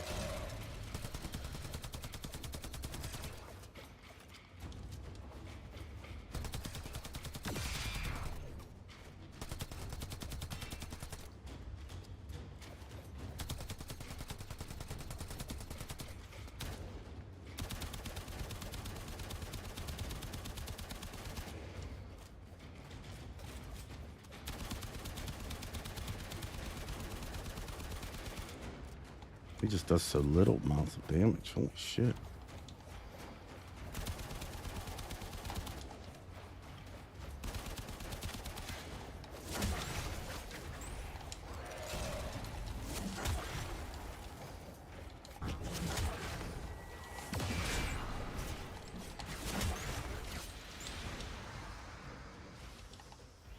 That's how we do it.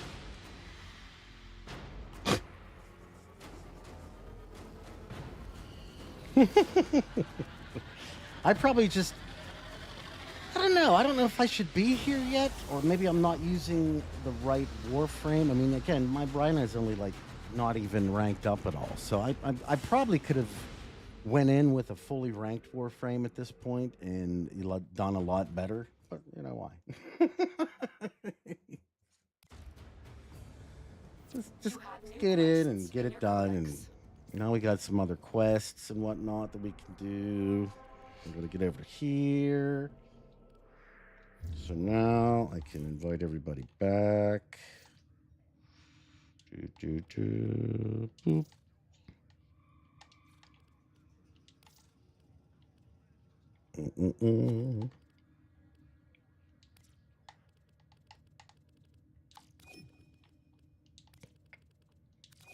I do believe these are the people that were in the group. Hello. All right.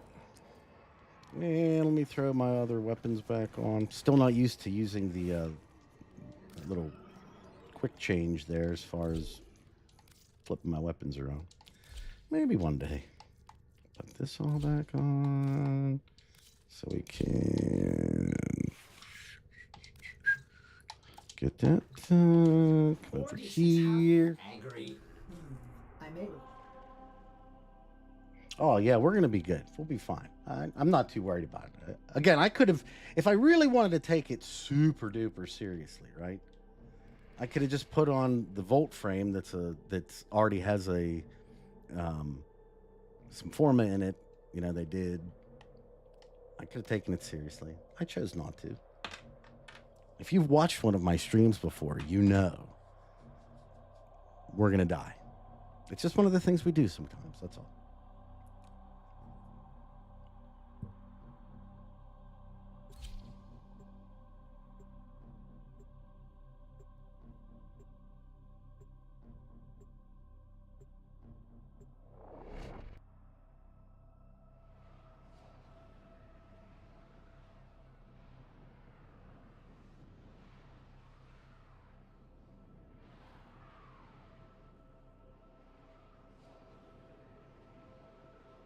I do not have Caliban, by the way. Sorry, I just saw that. No. Nope.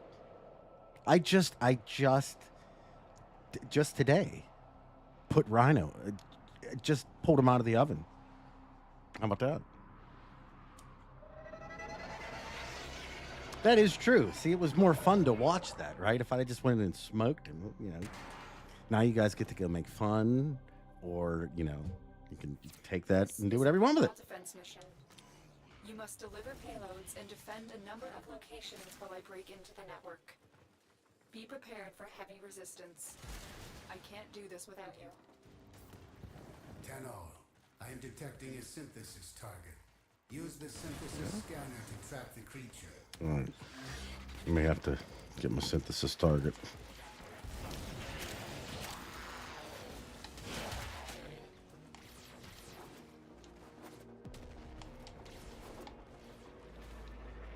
We have got to find a terminal.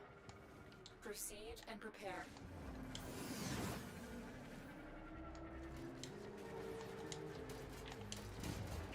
Quite the little set of caves we're in here, huh? Drop me in and Doot, defend doot, our doot, doot, position. doot.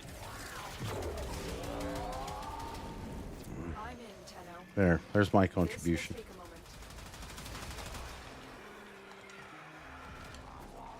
Stay focused. There's Oh, a yeah, heavy nice. We get unit some more credits out of that.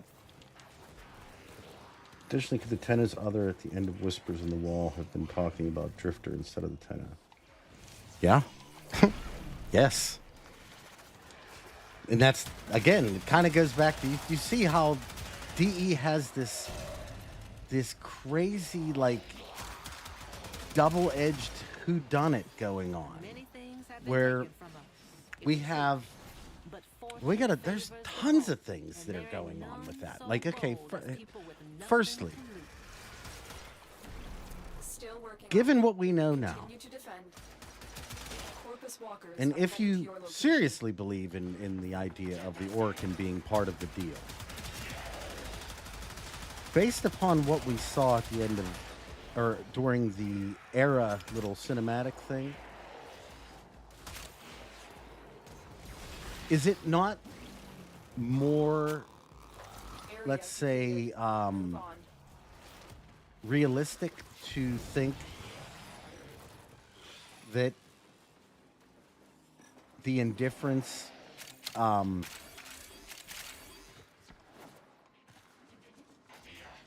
on 1 second, let me get to this next thing. I'm in, Tenno. This will take a moment. Terminal spotted. Upload me and prepare to defend.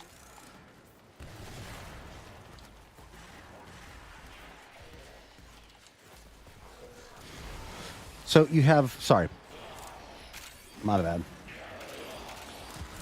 You have, like I said, you've got the man on the wall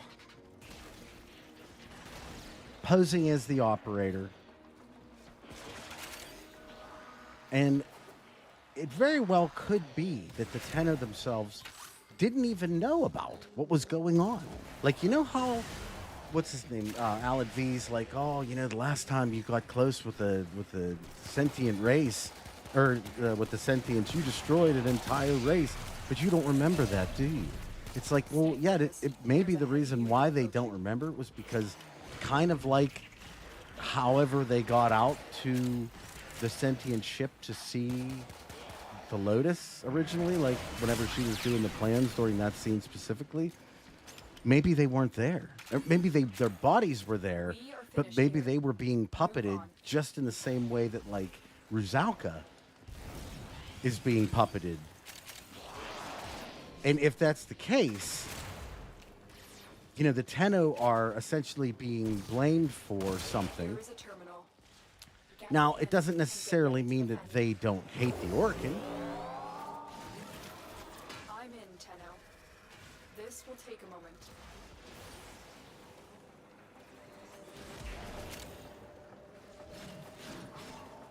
Oh, there you go.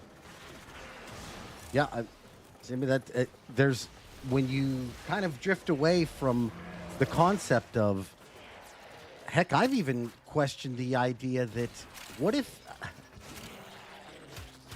I know this is like crazy, but like, what if like the Drifter isn't necessarily another, Still working on it. let's say, Continue to defend.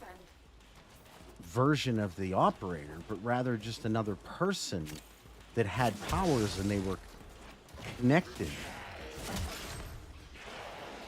by the man in the wall, like artificially.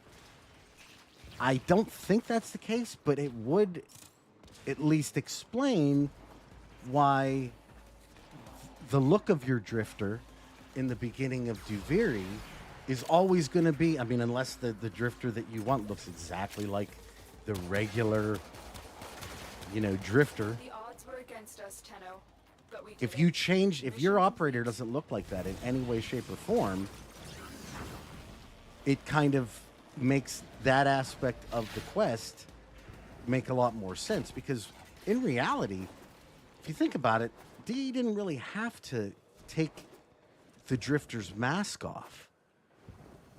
Like whenever Duviri begins, Mission complete. Excellent work, Tenno. he has the mask that that you can see in the Zariman to look like the visage of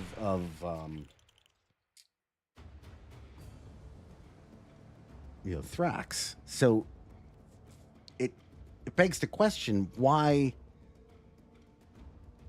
the mask had to come off when it could have easily just been removed right whenever you were creating your character. Can refresh my thing, because I can't necessarily remember. There was quite a few different theories that were on on that one in particular.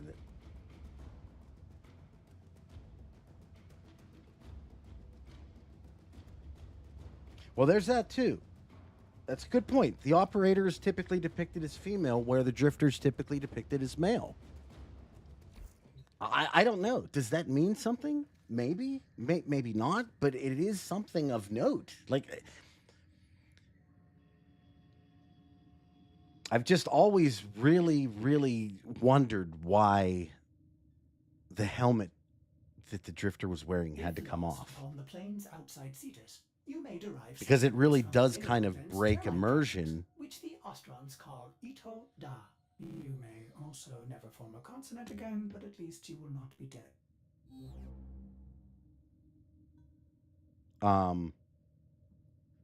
Again, do you see what I'm saying? Like, there's just these aspects of the game that understand none of them mean anything because they haven't been like confirmed in any type of quests or anything else like that as far as being looked at as gameplay elements. But could they have actual like legitimacy? I don't know. And I wonder if that's what I'm saying. Like, this is the main reason why I've kind of learned with DE, even if there are things within the quests that I don't like,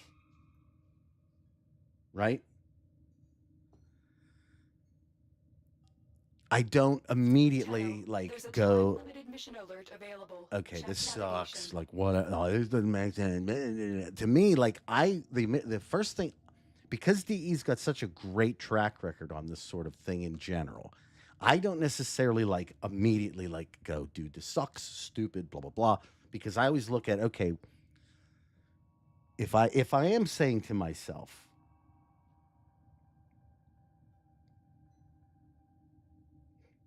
hold on, let me read this quote here real quick. Suppose the idea that the indifference actually likes the player and wants to become our companion, but since the void thrives on negative emotions.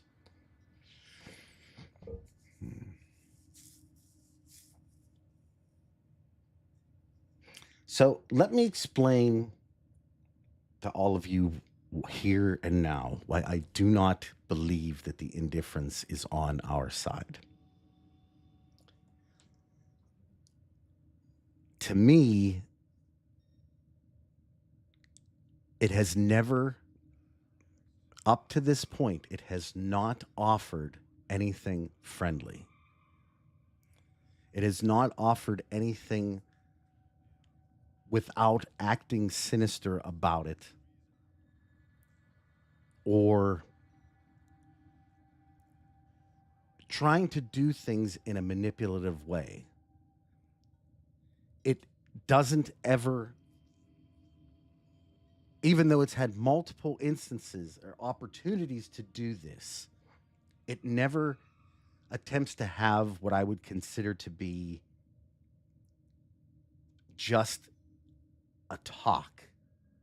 And I would think that something that was on our side would want to explain itself, or at least, if nothing else, attempt to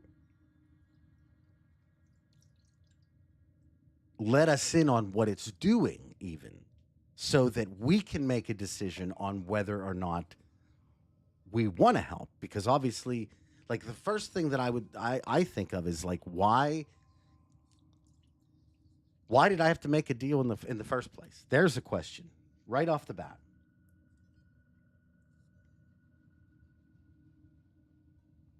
Well, I mean, if it's not capable of not being sinister, then that means that it will turn on us on a dime, because that's what sinister, like, sinister is largely associated with an idea of of egocentrism, that the person is now attempting to be the manipulator because that there is a thing that they want.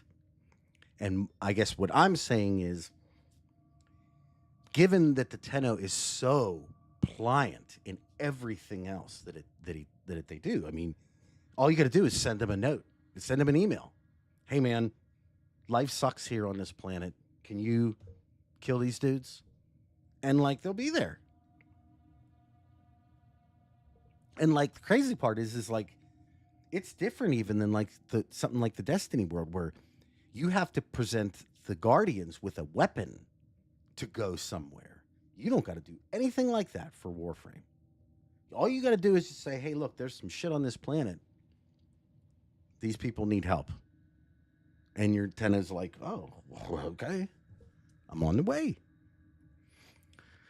And with that in mind, like I said, the first thing is the fact that there's a deal. I don't understand why a deal that this man on the wall keeps coming back on and talking to us in a very negative mindset, like not mean or not angry, but the fact that in Duviri it says you wouldn't welch on a deal, you wouldn't welch on a deal, would you? How about this one? I said I'd save them. Never said I'd save you, or what? I can't remember exactly. I mean, that's a big one right there. That, like, essentially he's saying, look, man, you're gonna probably die in this whole thing. I mean, I'll come up with my end of the deal, but you're gonna die. That's it. So I believe the indifference acts in a lot of ways kind of like Entrati, and it's the same thing that I feel Entrati's doing. Like, I don't trust the indifference, and I don't look at the indifference as a friend, in the exact same way that I don't trust Entrati, and I don't look at Entrati as a friend. They both seem like they are doing the exact same thing, in that they are attempting to manipulate the Tenno to their side to do what they need to get their goals ahead. And I don't believe that the operator's life or essence or the drifter's life or even the origin system's continued existence has any bearing in what's being presented by the two different groups that are posturing us to be on their side.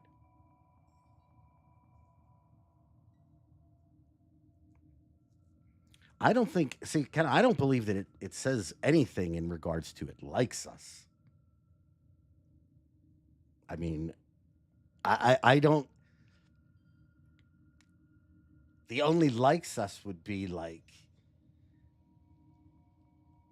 we're a good tool. That's my opinion. There is just too much there are too many negatives in what I've seen up to this point with the indifference to believe that the indifference is looking for anything but whatever its own goals are, which would, if you're looking at it from the concept of how it's described, at least the initial portion with Entrati, right? That's the main thing, because it's Entrati is supposed to be the one that, you know, is supposed to, its initial concept of awareness is based upon being an aspect of Entrati's mindset. So that would fall in line, like, completely with the character mindset of that. That, like, if you go through all of Entrati's stuff, it's always a situation where it's like he'll do anything for his own greater good. It does not matter. If he believes a thing is the right thing to do, millions could die, billions could die, trillions could die. Heck, you could apparently erase a whole timeline, or however Entrati, whatever is going to happen with the nuke, and however much it's going to destroy. Totally cool, as long as we get this thing. You remember, you of all Tenno know of what I'm talking about, and blah blah blah. So you have this one aspect, that the indifference that's supposed to not have its own set of, like, let's say, moral standards in any way, shape, or form, is supposedly based upon. And it does, at least from my perspective of how I read the stories up to this point, all of, and I'm talking about all the quests, like, as a overarching theme, not just individual ones, because unfortunately there's a lot of situations too. Yeah, I've read all that on Ken, but the problem is too that you have to remember that there was a time too whenever Arthur and Letty and all those guys thought that Entrati was a good guy too. I mean, it's the whole reason why they're even in Halvania in the first place. So you can't go off of Arthur's opinion on something as, like, an absolute fact, because it actually makes sense in that regard, that if the Hex were able to be convinced by Entrati to originally come in the way that they were, that in the same breath, they wouldn't feel a similar type of familiarity and maybe even a willingness to also look at what we're seeing from Entrati, and or I mean, not from Entrati, from what it interprets as the indifference, especially because, and this is important, as the Hex sees it, they look at it as the man in the wall opposes Entrati. And we have to remember that the Hex's main goal, they hate the indifference, or they hate Entrati way more than the indifference. They don't even understand the indifference. Like, they don't have the same type of experiences with the man in the wall that they do with Entrati now. They all now have a very deep-seated hatred for Entrati, but that wasn't always the case. Chat, you might have to help Jerry with this one. What all did...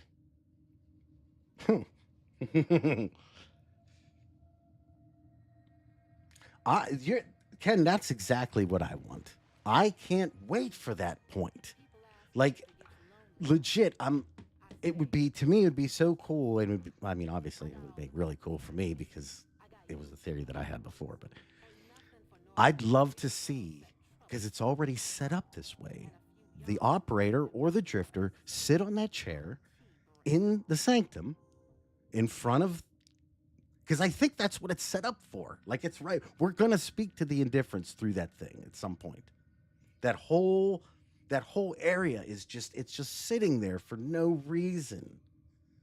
So I'm guessing at some point in the next couple quests, either the operator or the drifter, or maybe even both of them, will show up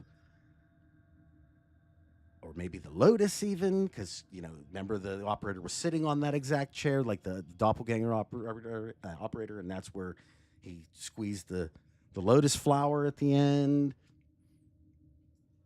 But I really do think that what we're going to see at some point is that encounter. And I think DE is slow playing it because they can. For right now, it works. It works great. They're just giving you there's like slicing off little pieces of the apple. There you go. There's a little slice for you. What do you think of that? Boop. And then this quest comes, a little extra slice. They slide it over with their little knife, give you a little taste. And that's what makes us all crazy. Because we keep getting these tastes. And we want the whole apple. But DE's smart. They don't give the whole apple. They keep giving pieces of an apple that they know you love already. And it's clear that you love it. And I love it. Right? So that's what we're doing. We're essentially we're just taking pieces and they're just tossing us these little aspects. Here, take that. And just over time, you can see it's fleshing out all these different things. It's fleshing out the warframes more. It's fleshing out the indifference and how the void works. It's fleshing out, even the feelings and how it's happening with the warframes and the protoframes. Because bear in mind, there is this aspect, right, where Entrati specifically says within his notes that the Hex's humanity may not last. And I wonder if we are still headed to a point, right, where do you see where I'm going with this?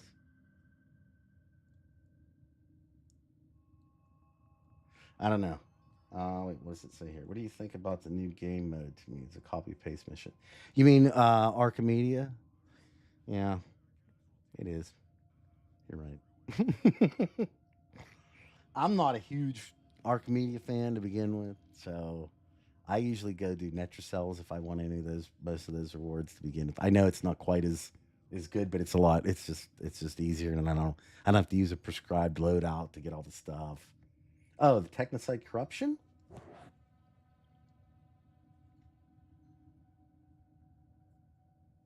Yeah, I mean, I just look at it like, if that's what you're talking about, the reskin of Archimedia.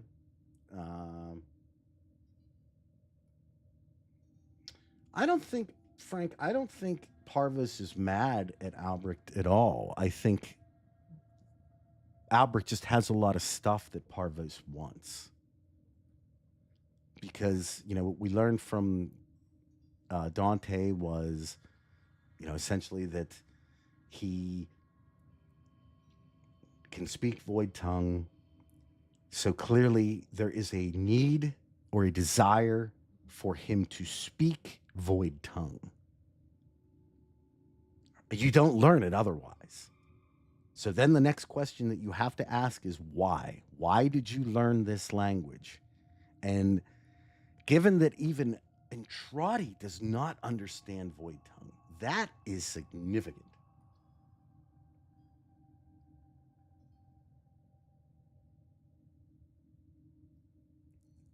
That is true, yeah. Now we got all the starters. Well, the original, not the original starter, but maybe one day Loki will resume his place amongst the beginners.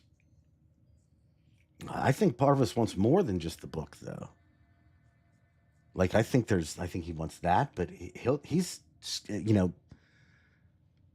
been scouring and forcing payment by artifact for for a long time now.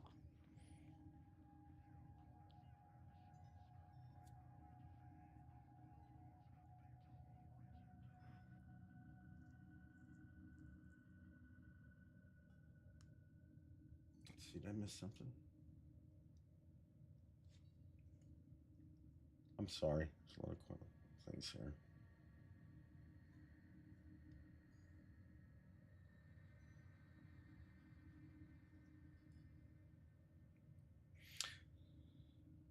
Okay, I'm going back here. So the something's out there, kiddo, watching. That is something that their supposedly their father said. And it was one of the things.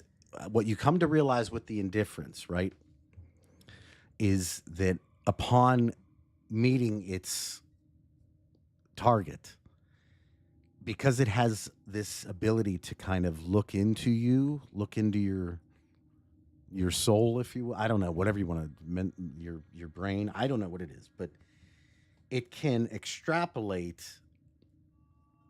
terms of endearment, concepts that made you feel comfortable back in the day. It's the reason why the indifference calls us kiddo, and it's also the reason why the indifference calls Entrati little Bengal.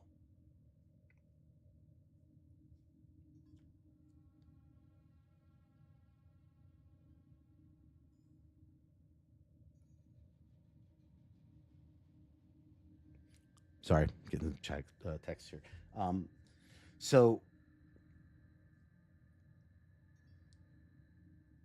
with that in mind, you have to wonder how it's also coming like.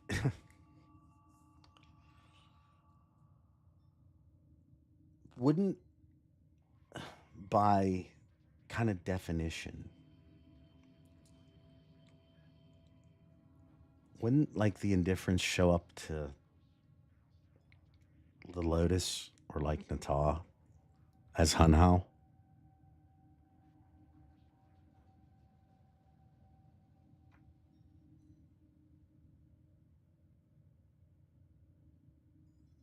Dante, yeah, that's absolutely true. Like, and Trotty is again, you have these two opposing forces in the Man on the Wall and in Trotty, and they are both. It's like Rick Sanchez level arrogance and in like intelligence and arrogance and just a complete disdain for anything that isn't remotely tied to whatever their plan is. And then you have like the void copy, and it's these two opposing forces, and it just very much seems to me like the operator slash Tenno or drifter is they're just in the center of it all.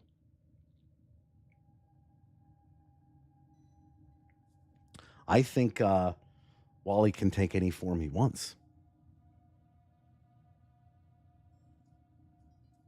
I mean, if he can make himself into a person and he can make himself into a big stone wall, there's probably little it can't do.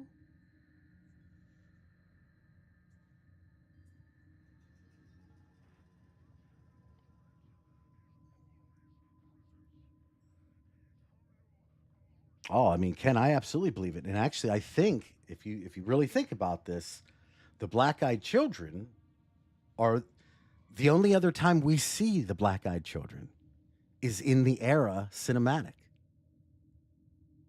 where the indifference is leading a group of 5 other Tenno. The Lotus has a gleaming red jewel on her head for some reason, which it's always blue. And the 5 other Tenno, their eyes are jet black. So you could even make oh man, you could make the argument that the Tenno already have black-eyed children out there. mimicking exactly what happened in the Caves of Academe index piece, where essentially one day the adults just showed up to pick up their kids from school, and they realized that there were childlike versions of themselves with black eyes all over the place.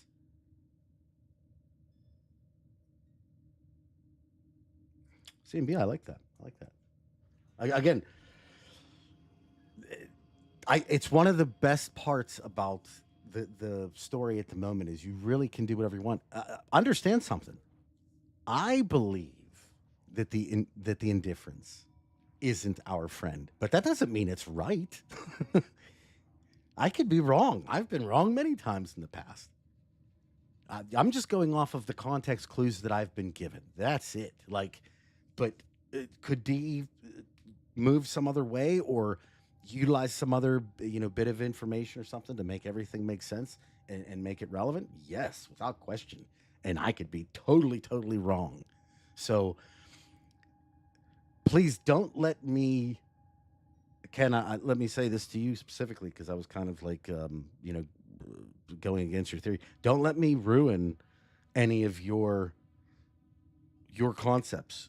I'm just giving you information off of my stuff, but if you have other information or you dig deeper and you find something else and that makes sense, you keep bringing it to the table here, and discussion's always available.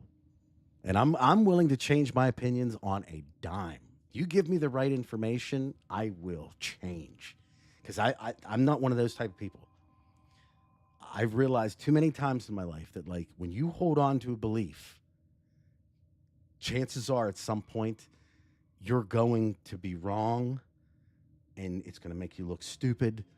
So you might as well just listen, take everything into consideration, do your own research, and you may just find out that you've been wrong for a very long time. But the best part about that is that you figured it out, and now you get to move forward. So, like I said, don't let me kill anybody's theories here. In the grand scheme, I know just as much as all of you.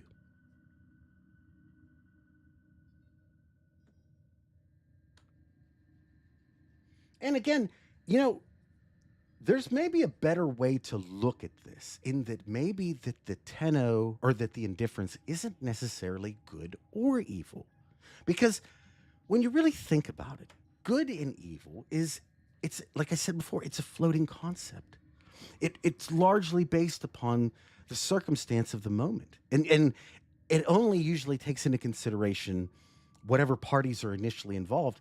It doesn't necessarily take into consideration what happens after the fact or the consequences of certain things that occur. It's just one of those things where I always go back to this, but like, as much as everybody wants to not to hear it, like someone like Hitler believed wholeheartedly that they were doing good. They were doing good. That what they were doing was right. Was it? No. But this is one of the things that I was talking about, that like when you get consumed with an idea, sometimes you can't back off. And the only way you can go is forward, especially if you have people behind you that are pushing this and pushing you to keep with the thing. You take in new information that maybe would have changed your mind, but now you have a group that is, no, you got to keep going. And it forces people into situations where now they don't even completely believe what they believe anymore, but they're now forced into it. I'm not trying to say that Hitler's a good person or anything, because he's not. The point I'm trying to make is that everybody is the hero of their own story. So when you're looking at the concept of good and evil, especially when we're looking at it from Warframe, there's a very good, argument to be made that the Tenno are not good. I mean, we are genocidal murderers, monsters that just go around, and we're mercenaries. We kill for money. What? Oh, you got a piece of that gun? No, I don't need the whole thing. I I just need the stock. That's all. Oh, you can give me that? And how many do I have to kill? 125? Oh, sure. When do you need me to be there? Oh, half an hour? Well, let me just let me throw on my favorite Warframe. Is there anybody that you'd like me to? No? I can just use whoever? Oh, okay, cool. I'll be there. Like, so it's one of those things that I try not to get too much into anymore. Like, wasn't always the case, but I try to stay away from trying to quantify good and evil anymore, because from certain eyes, it's completely different. You know, everybody in Warframe believes they're the good guy, and Trotty believes he's the good guy. The indifference, I am 100% certain, believes in what it's doing as the right thing, right? The Lotus believed what she was doing was the right thing. Margulis believed what she was doing was the right thing. Ballas believed what he was doing was the right thing. Now, it's up to you to decide which one is good and which one is bad, and who exemplifies that best. But again, you have to understand too that it comes only from your perspective. There could have been people that looked at Ballas, especially people that maybe lived under the Orokin regime for so long, and that like enjoyed the luxuries of Ballas and what he was able to bring, and especially bringing the Warframes together. And then whenever the Tenno came and were actually able to, you know, defend the Orokin against the sentience, like Ballas most likely was looked at as some kind of hero. Like, you know what I'm saying? Like this guy, and to those people, it's a great many Orokin, if you attempted to go after Ballas, they would kill you because of how great this man was to the regime and to what was happening into their lives. Now, we all know Ballas to be a piece of shit, but it's only from our eyes that we see that. From others' eyes, it could be a completely different thing. And again, I go in the same breath that the Tenno, or that Ballas looks at the Tenno as the villain. And so would everybody else if they were in Ballas's shoes. Especially if you were in love. That's the damnable misery of it right there. If you were in love deeply, and they did that to you, and they forced you to put your own love to death, and you had the tools and the intelligence and the know-how to orchestrate everything that occurred, you'd do the same thing.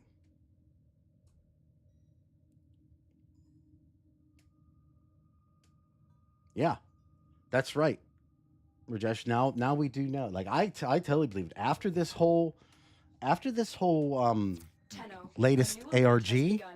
It will be marked on navigation. without question, to me, you the person at home, you are the missing piece of the operator, their trinity. You're the guy behind the guy, behind the guy.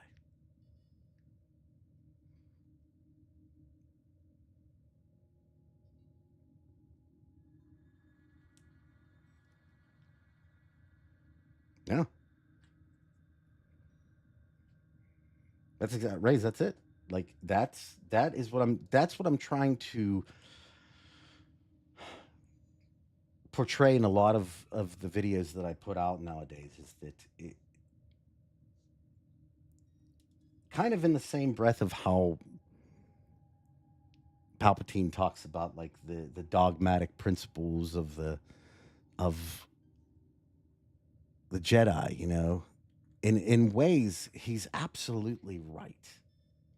A lot of what the Jedi fell to in the end was based upon the concept of not understanding what the other side was, and not attempting to show people the reason why you shouldn't do it. Because there is a reason there is a legitimate reason why. Let me just ask this one really quick. I can answer this quickly. I do not think we are stronger than Wally in any way, shape, or form. We are a piece of his power. Remember that. That's my opinion. But it's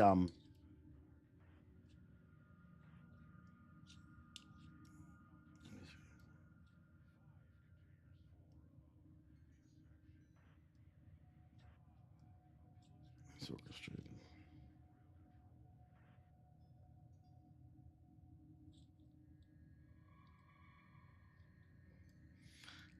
Guys, I think there's even, and I mean, don't mean to get off my other point here, but there's even something else with the ballast thing that is, to me, it's kind of heartbreaking in ways. And I know this really it's going to be hard to feel because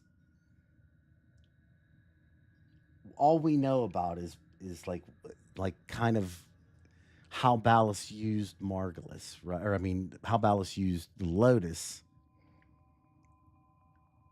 and also that he was there for her death and whatnot, and he was the one that had to, essentially put her to the Jade Light. But like,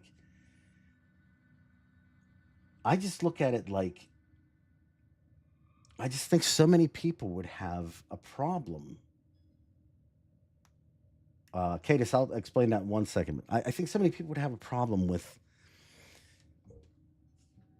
if you were with somebody that you were just absolutely in love with, and you guys were probably presumably for years, together.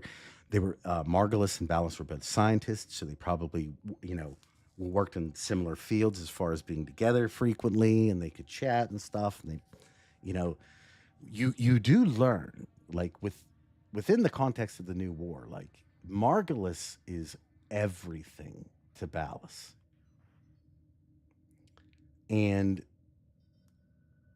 everything that occurs literally in game is a product of his vengeance against the Orcan.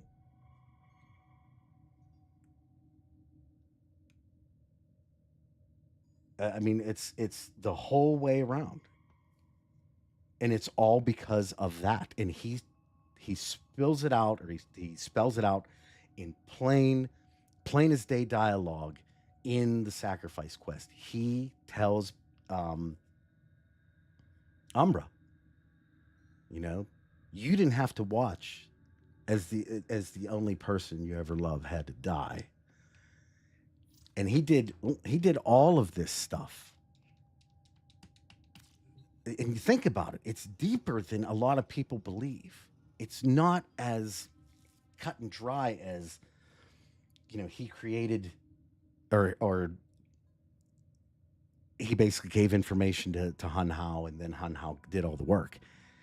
If you really think about it, the implications from what I see is that you have Ballast having to put the Lotus to death. At that point, he decides to defect. And he starts to get his planning in order. This would take literally hundreds of years for it to come together. Like, that's one thing that I don't think is understood, because the quests don't kind of put it out. But like, Ballast speaks about that he's had all this time to plan his defection and whatnot. So all this stuff begins to occur because, remember, it's Margulis's breakthroughs in transference that allows the Warframe program to even exist with the Tennos, together. So that's going to be something that happens most likely towards the middle of the old war, perhaps even in the beginning portion. So she would have died first, then he would have taken her stuff, applied it to transference, applied it to the Orcan, to the Warframes, and then they would have had their weapon to go. So there would have been a period of years and years where he just had to sit back, eat crow, not say anything, hang out with people that he hated, hang out with people that literally that he despised and wanted killed for putting him to death. And there's also there's a tiny little thing that I picked up on as I was doing research for this. He gets made fun of by the other Orcan elite when the sentients are first being made in the crewman, the Detron crewman Samaris thing. So there is an established kind of hostility towards Ballas from the others, because nobody goes when Ballas is actually challenged during this situation, whenever he's the one that actually wants the sentients to be put down completely. And he's challenged by other people within the group, within the Orcan elite. And none of them have any problem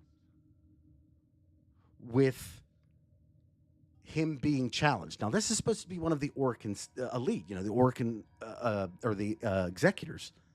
So the idea that they would allow openly people to just make fun of Ballas, to me, shows that Ballas wasn't necessarily liked amongst the group. Could it be for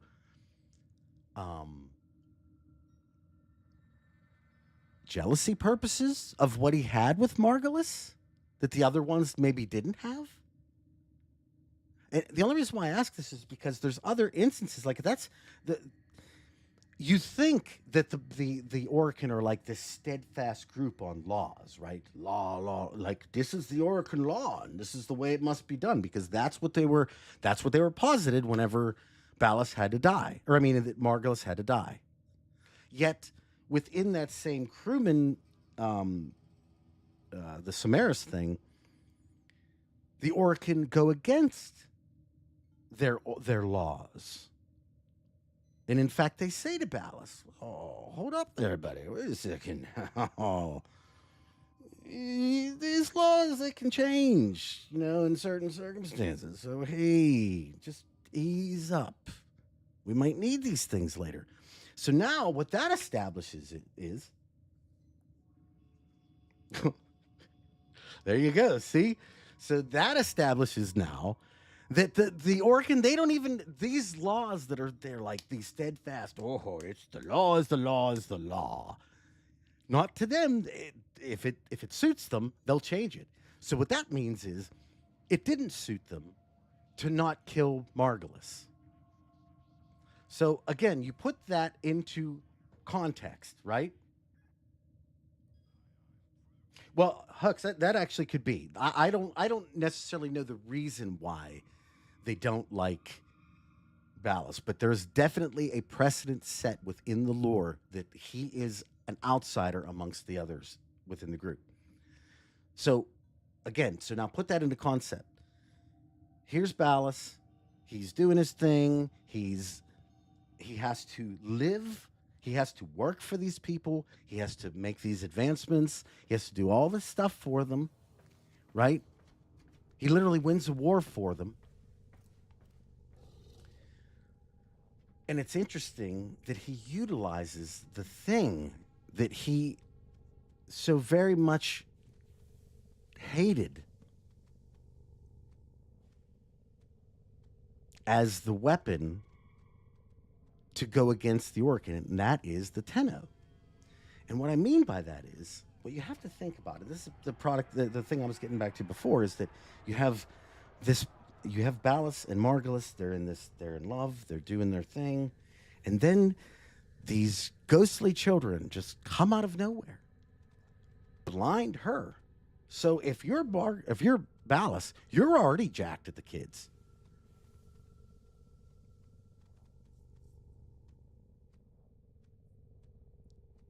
So, with that in mind, now you have Margulis. I'm on one of my long-winded things here, so I apologize to everybody. But now you have Margulis choosing the children over Ballas. And I don't think it's not in this, to me at least. I know that the Lotus says at the end that she chose death over you, but I don't think that's what she did. I think she chose the children over Ballas. And I think that's what we see, especially at the very end when she's talking about it. You know, she's like, my sons and daughters, everything I do right now, I do for you. She's not saying that I'd rather be dead than to stay with you, Ballas. That's not the case. It's just that at some point within her introduction to the kids and being with them and looking at them and feeling their pain and whatnot, she connected with them. And that's all well and good, but to poor Ballas, he's like, whoa. You're right. He does act like a child whose toy was taken. But at the same time, ask yourselves, if you were with somebody else and you were with them for years and whatnot, and you had this relationship going, and then one day, say this person just out of the clear blue decides to go and adopt a child, didn't confront you about it, didn't do anything, like just shows up one day, and not only did they adopt a child, but say they spent like all their money on the child, because that's the only thing I could like associate with the child taking her sight, because that's exactly what happened, right? And so now you're Ballas, and the love of your life now spends all of her time with her adopted kid and doesn't want to have anything really to do with you much anymore. And you can tell this because during the new war, when the Drifter puts on the helmet, what we are seeing is Ballas's thought process coming through the Lotus's words. And she specifically says these exact words. Like what, and that she even says, what good was I to you? Or what good was I to him if he had you? And that's exactly what it was. And I really do believe that Ballas, that's how Margulis had treated it too, the situation. She put all of her time and effort into these kids, and in her mind, she was like, I need to help these kids for whatever reason. And she probably said to Ballas, like all these things, countless times, hey, we needed to, there's even an instance of it, you know, where she says, you know, oh no, they could be the ones that save us, and blah, blah, blah. And Ballas is like, what? Look what they did to you. What the fuck are you talking about? What? Why are you so into these kids?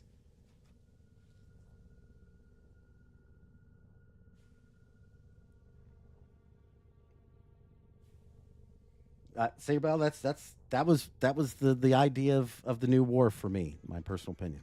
The new war was Ballas's deal, his allotted time.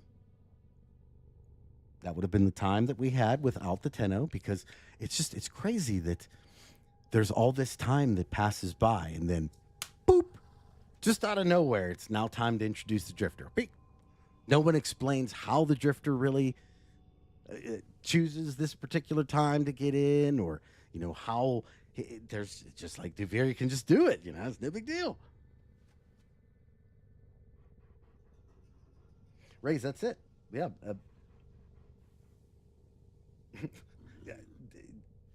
Ballas could never understand why the person that he loved didn't love him back anymore in the same way, that their relationship had changed like this. And then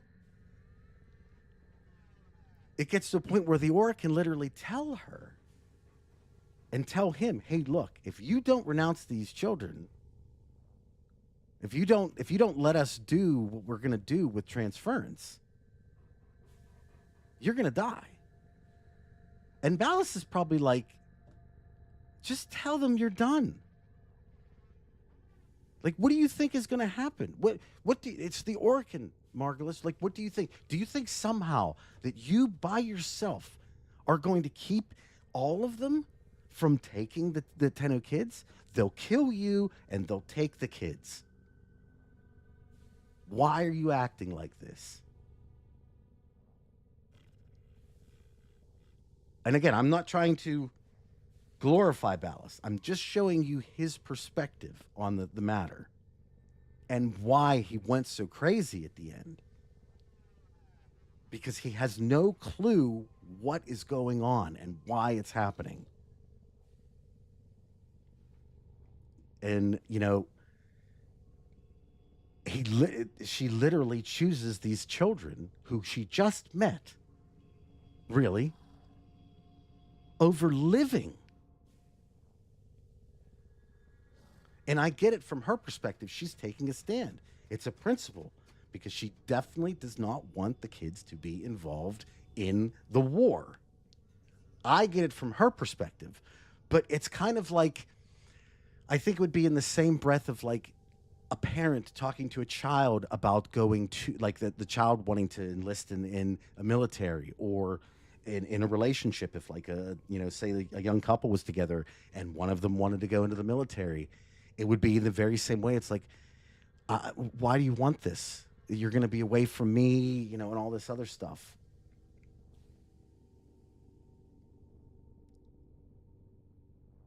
And I just think that put him in a horrible place, as it would put anybody. Love is a weird thing. If you've been in love, if you've lost love, you know exactly what I'm talking about. And you're probably even feeling a little bit of it right now. It's probably it's creeping in just a little bit. Like, oh yeah, that did suck. I remember that.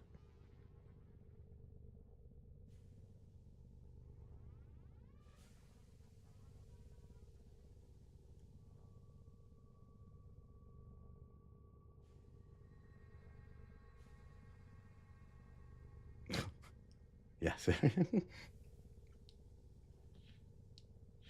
Again, it's very, very, very important to remember that this doesn't justify the shit that Ballas did in any way, shape, or form.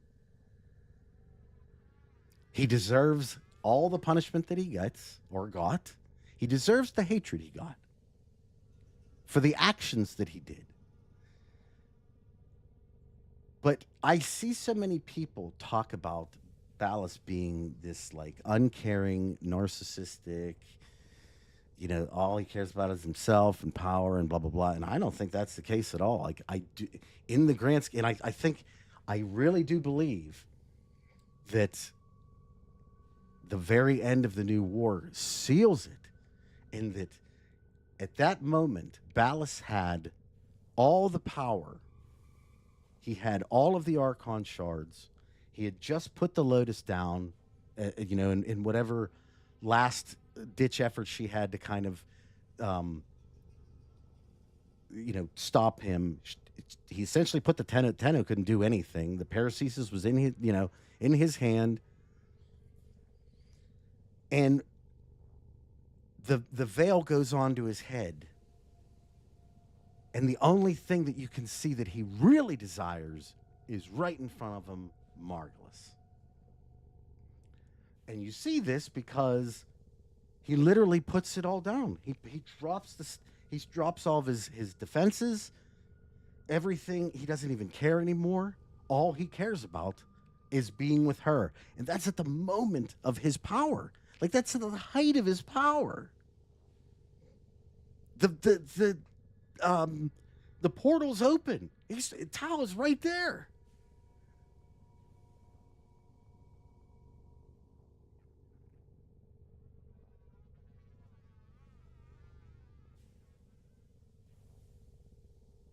Yeah, I mean, I don't necessarily know that.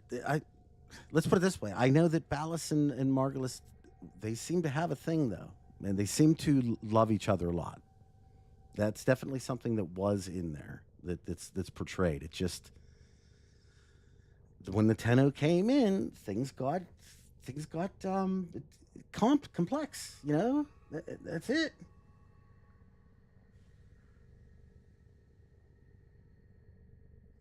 Yeah, and that's the main thing. Like, it's just one of those situations where Ballas took his ideology and took it too far. He was consumed by the thought process that he had. And because of that, he went to the extremes and did the horrific things that he did.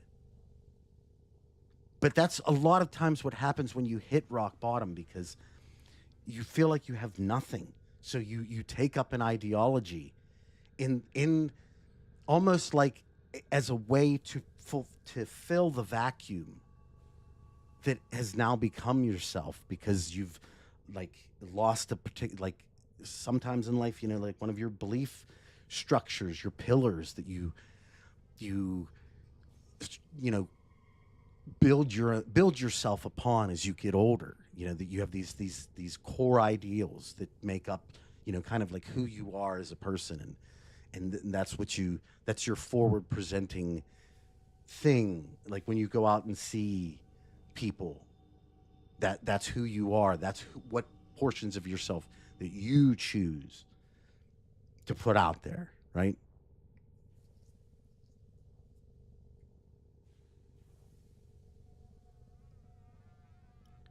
But in the same regard, if you let those things become every aspect of your being, you will never be able to grow in any way, shape, or form.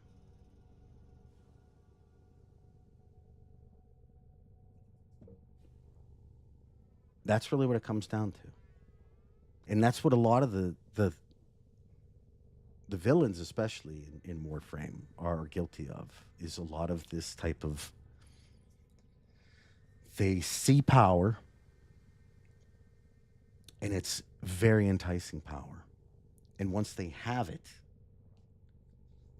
they only want more. I can akin it in a lot of ways to the excessively rich person nowadays, right? Because you would think there's so many people that they have millions and millions or billions of dollars, and yet they're still out there. Like, they don't retire. They keep going. They keep pushing, and they keep pushing, and they want to make one. Oh man, I got to next million, next billion, whatever.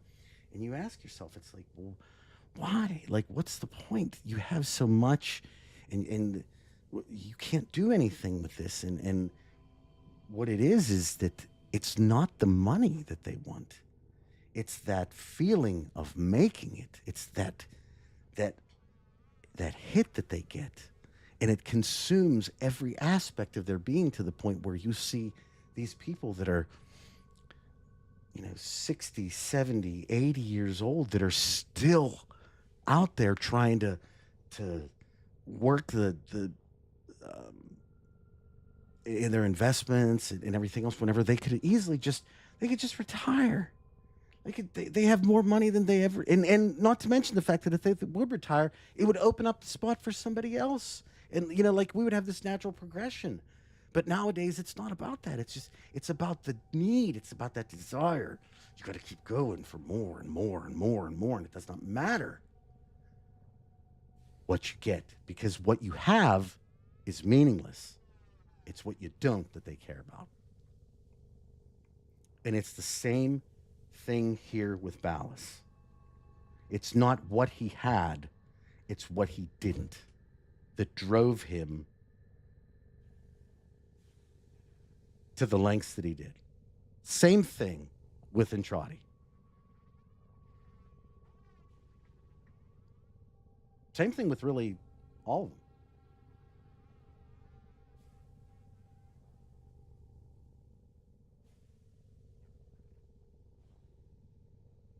That's right.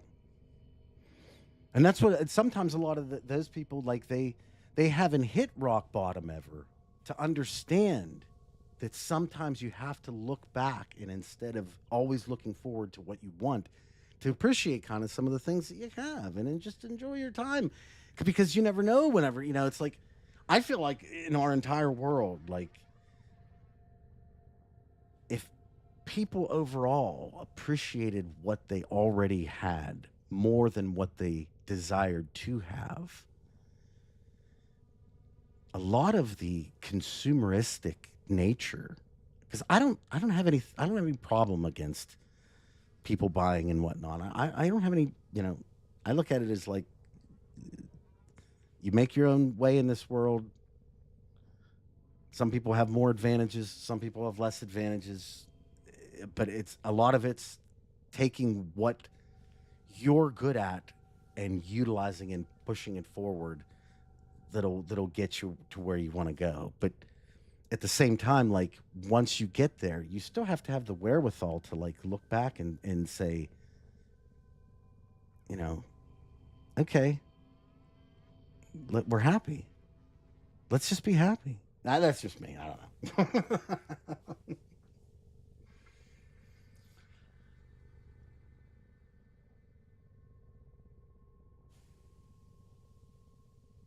I need to, if you're talking about my character here, I need to get some more colors going on. Maybe you're talking about the choice system here. I might be missing that, but well, again, you just have to look at the whole child thing as far as from Ballas's perspective, and seriously, most people that okay.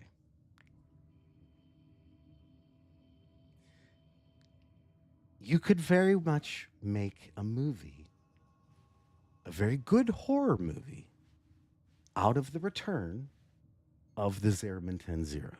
Nothing else. Open up the door. All of the adults are gone. Right? Diego, that's what I like to do here. It's the one thing I have some level of wisdom, being that I'm a bit older. And so I also see things I try to see things from all sides at all times. Because I learned long ago that, like, hugging a belief, especially when there's information against it, you're just swimming up current at that point.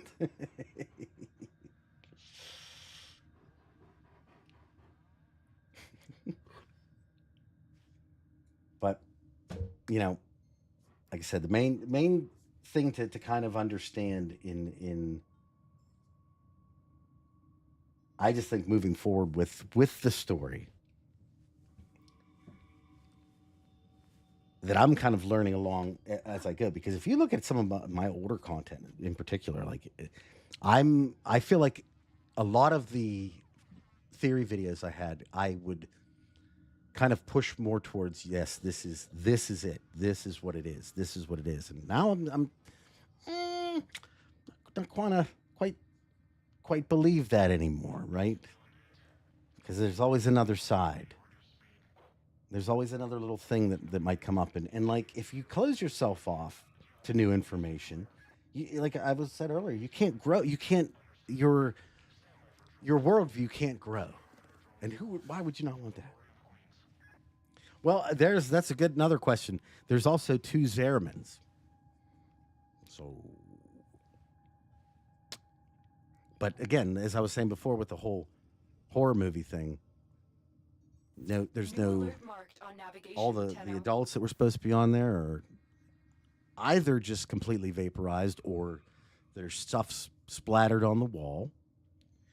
When you open the door and you see the kids, they hurt at least a couple people in the process. They are unhurt, unscathed. Heck, you never know, given the fact that we hear from the beginning of, or like in Second Dream, when we talk about the reason why the kids had to be put in the transference pods in the first place was because the voices were taking hold, quote unquote. It makes you question, again, now, if you believe that the Orokin were the bad guys, them doing this makes perfect sense. Them coming in, and they already got rid of all the Orokin, the parents, they're gone. So that whole group of Orokin that were supposedly going to Tau to colonize it for the Orokin have now been decimated. Now. Oh, thank you, PG. Yeah, that's when I did it. That was like when I first started getting into the whole concept of the indifference and what I thought. And actually, I think there's a lot of stuff in those videos that turned out to be true. Cadis, you might be onto something there. That's definitely possible.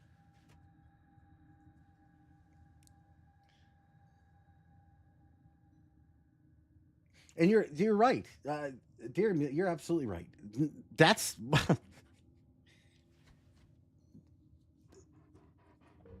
power almost always corrupts absolutely, especially when you get absolute power. It's almost like you have to wonder if anybody can handle it. And my answer to you would be a definitive hell no. No person can handle absolute power. Hell, we can barely handle the internet as human beings. Let's be real. Do you know what I'm saying? Like, we use the internet more for arguing over shit that we have no control over than we do to connect or do anything else. Which I think is crazy. So if human beings at the basic level can't necessarily be trusted on the whole with an invention like this, can you just imagine? Can you imagine if multiple people were given like godly powers? What would happen next? Yeah, the Exorcist, a Saryn project. There you go. That's exactly what, like, dude, you could make a horror movie out of that whole scenario. And as I was saying, like, if you buy into the whole concept of the voices being an influence to the children in the beginning, as it would have been, they may have been directed to do certain things. You know what I'm saying? So we very much could be corrupted. People generally can't even handle being on their local, your homeowners association. That is some of the truest. That is such a true statement. If people can't even handle that level of power, can you imagine with omniscience? Check navigation for active invasions. And that's what I was going to say. Actually, a lot of people have a problem with aspects of where the boys is going. But to me, I'm like all on board because everything I see on there is exactly what would happen in real life. If there was a person with superpowers, oh my God, they would be persecuted so hard. Every bit of misinformation that every government could muster up would be put against them, because if they had the power to overtake any government on their own, they would be public enemy number one.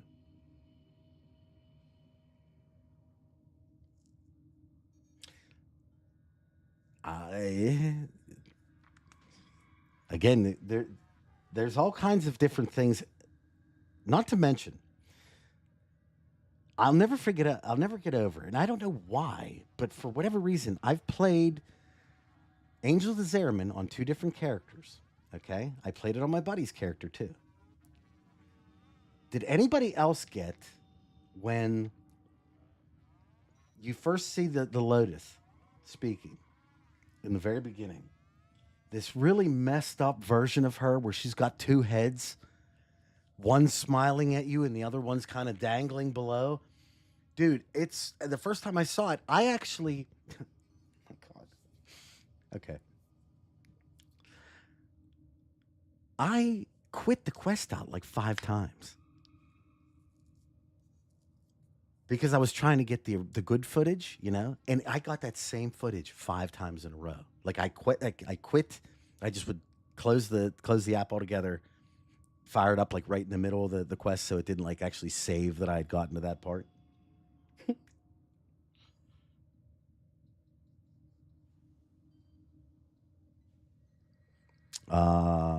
Silva Sousa, that's definitely a possibility. Wonder if there was a voice on the Drifter's mind there.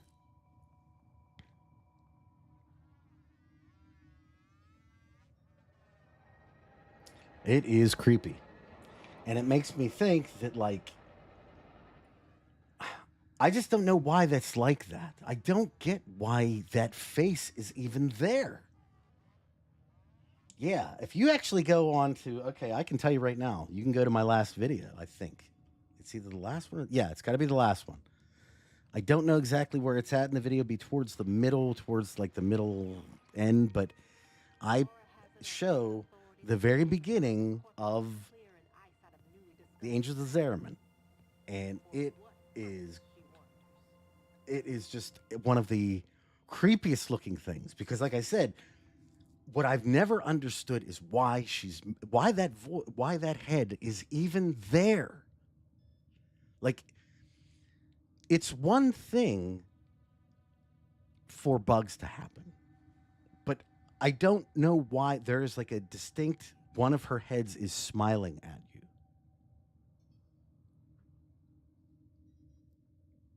So it's so strange. And like that's my major thing. Is like I don't understand why would that I can get the bug thing. I don't understand why that head would be there with the smile on its face. And remember, that's really the first time, and it's like the only time other than Lotus Eaters where we even interact with the Lotus after the new war. Because she basically is gone.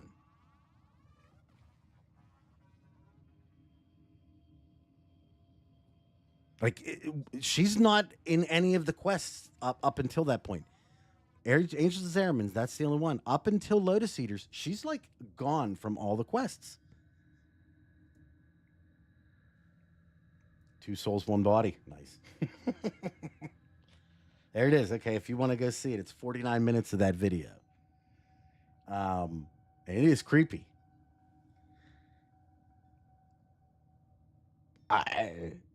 King of Fire, your guess is as good as mine. And I don't know. Every time I play it, that's the only face I get. That's the problem. It's never anything but that. I don't have a recorded version of that quest with any face other than that one. So I don't even know what it looks like, really. I just assumed that can't be right. Like, I'm like, this has to be a bug. So I never really put. Yeah, I'm stuck in my. You know how it goes. Actually, I'll be quite honest with you guys. I'm going to probably have to cut the stream here. I got to kind of get on with the rest of my day. I do feel bad for cutting it a little bit earlier than I normally do, but I have some things I need to take care of this evening. Steve's, I don't know. And I'm okay with that. Like, the fact that DE would take any interest in my account at all, I love it. It's great. It's wonderful. So I don't even care. Like, I'll be honest with you. I've actually said this a bunch of times. Like, if DE, just to screw with me, would show like the man in the wall just in my orbiter to say something funny or something like that, it'd be the greatest moment. It'd be the greatest moment. Well, with that being said, I hope you all did enjoy this stream today. Next week, we will get right back into it. Don't forget, on Friday, I'll have an additional stream too. So we'll have like a Friday stream. Although I may move the Friday stream to a day during the week just to see if maybe that's better for people. I don't necessarily know, but we're going to do one during the week, and then we'll have the Saturday member stream, Sunday stream, and then I have a video coming out as well here. So this week should be a good week for the channel. We did talk a little bit about what this week's video is going to be on, so you'll when it comes out, you'll definitely see the familiarity there. But at any rate, I hope you all have a wonderful rest of your day, a wonderful rest of your week, and I will talk at you all in the next one. Take care, everybody. Thank you for being here.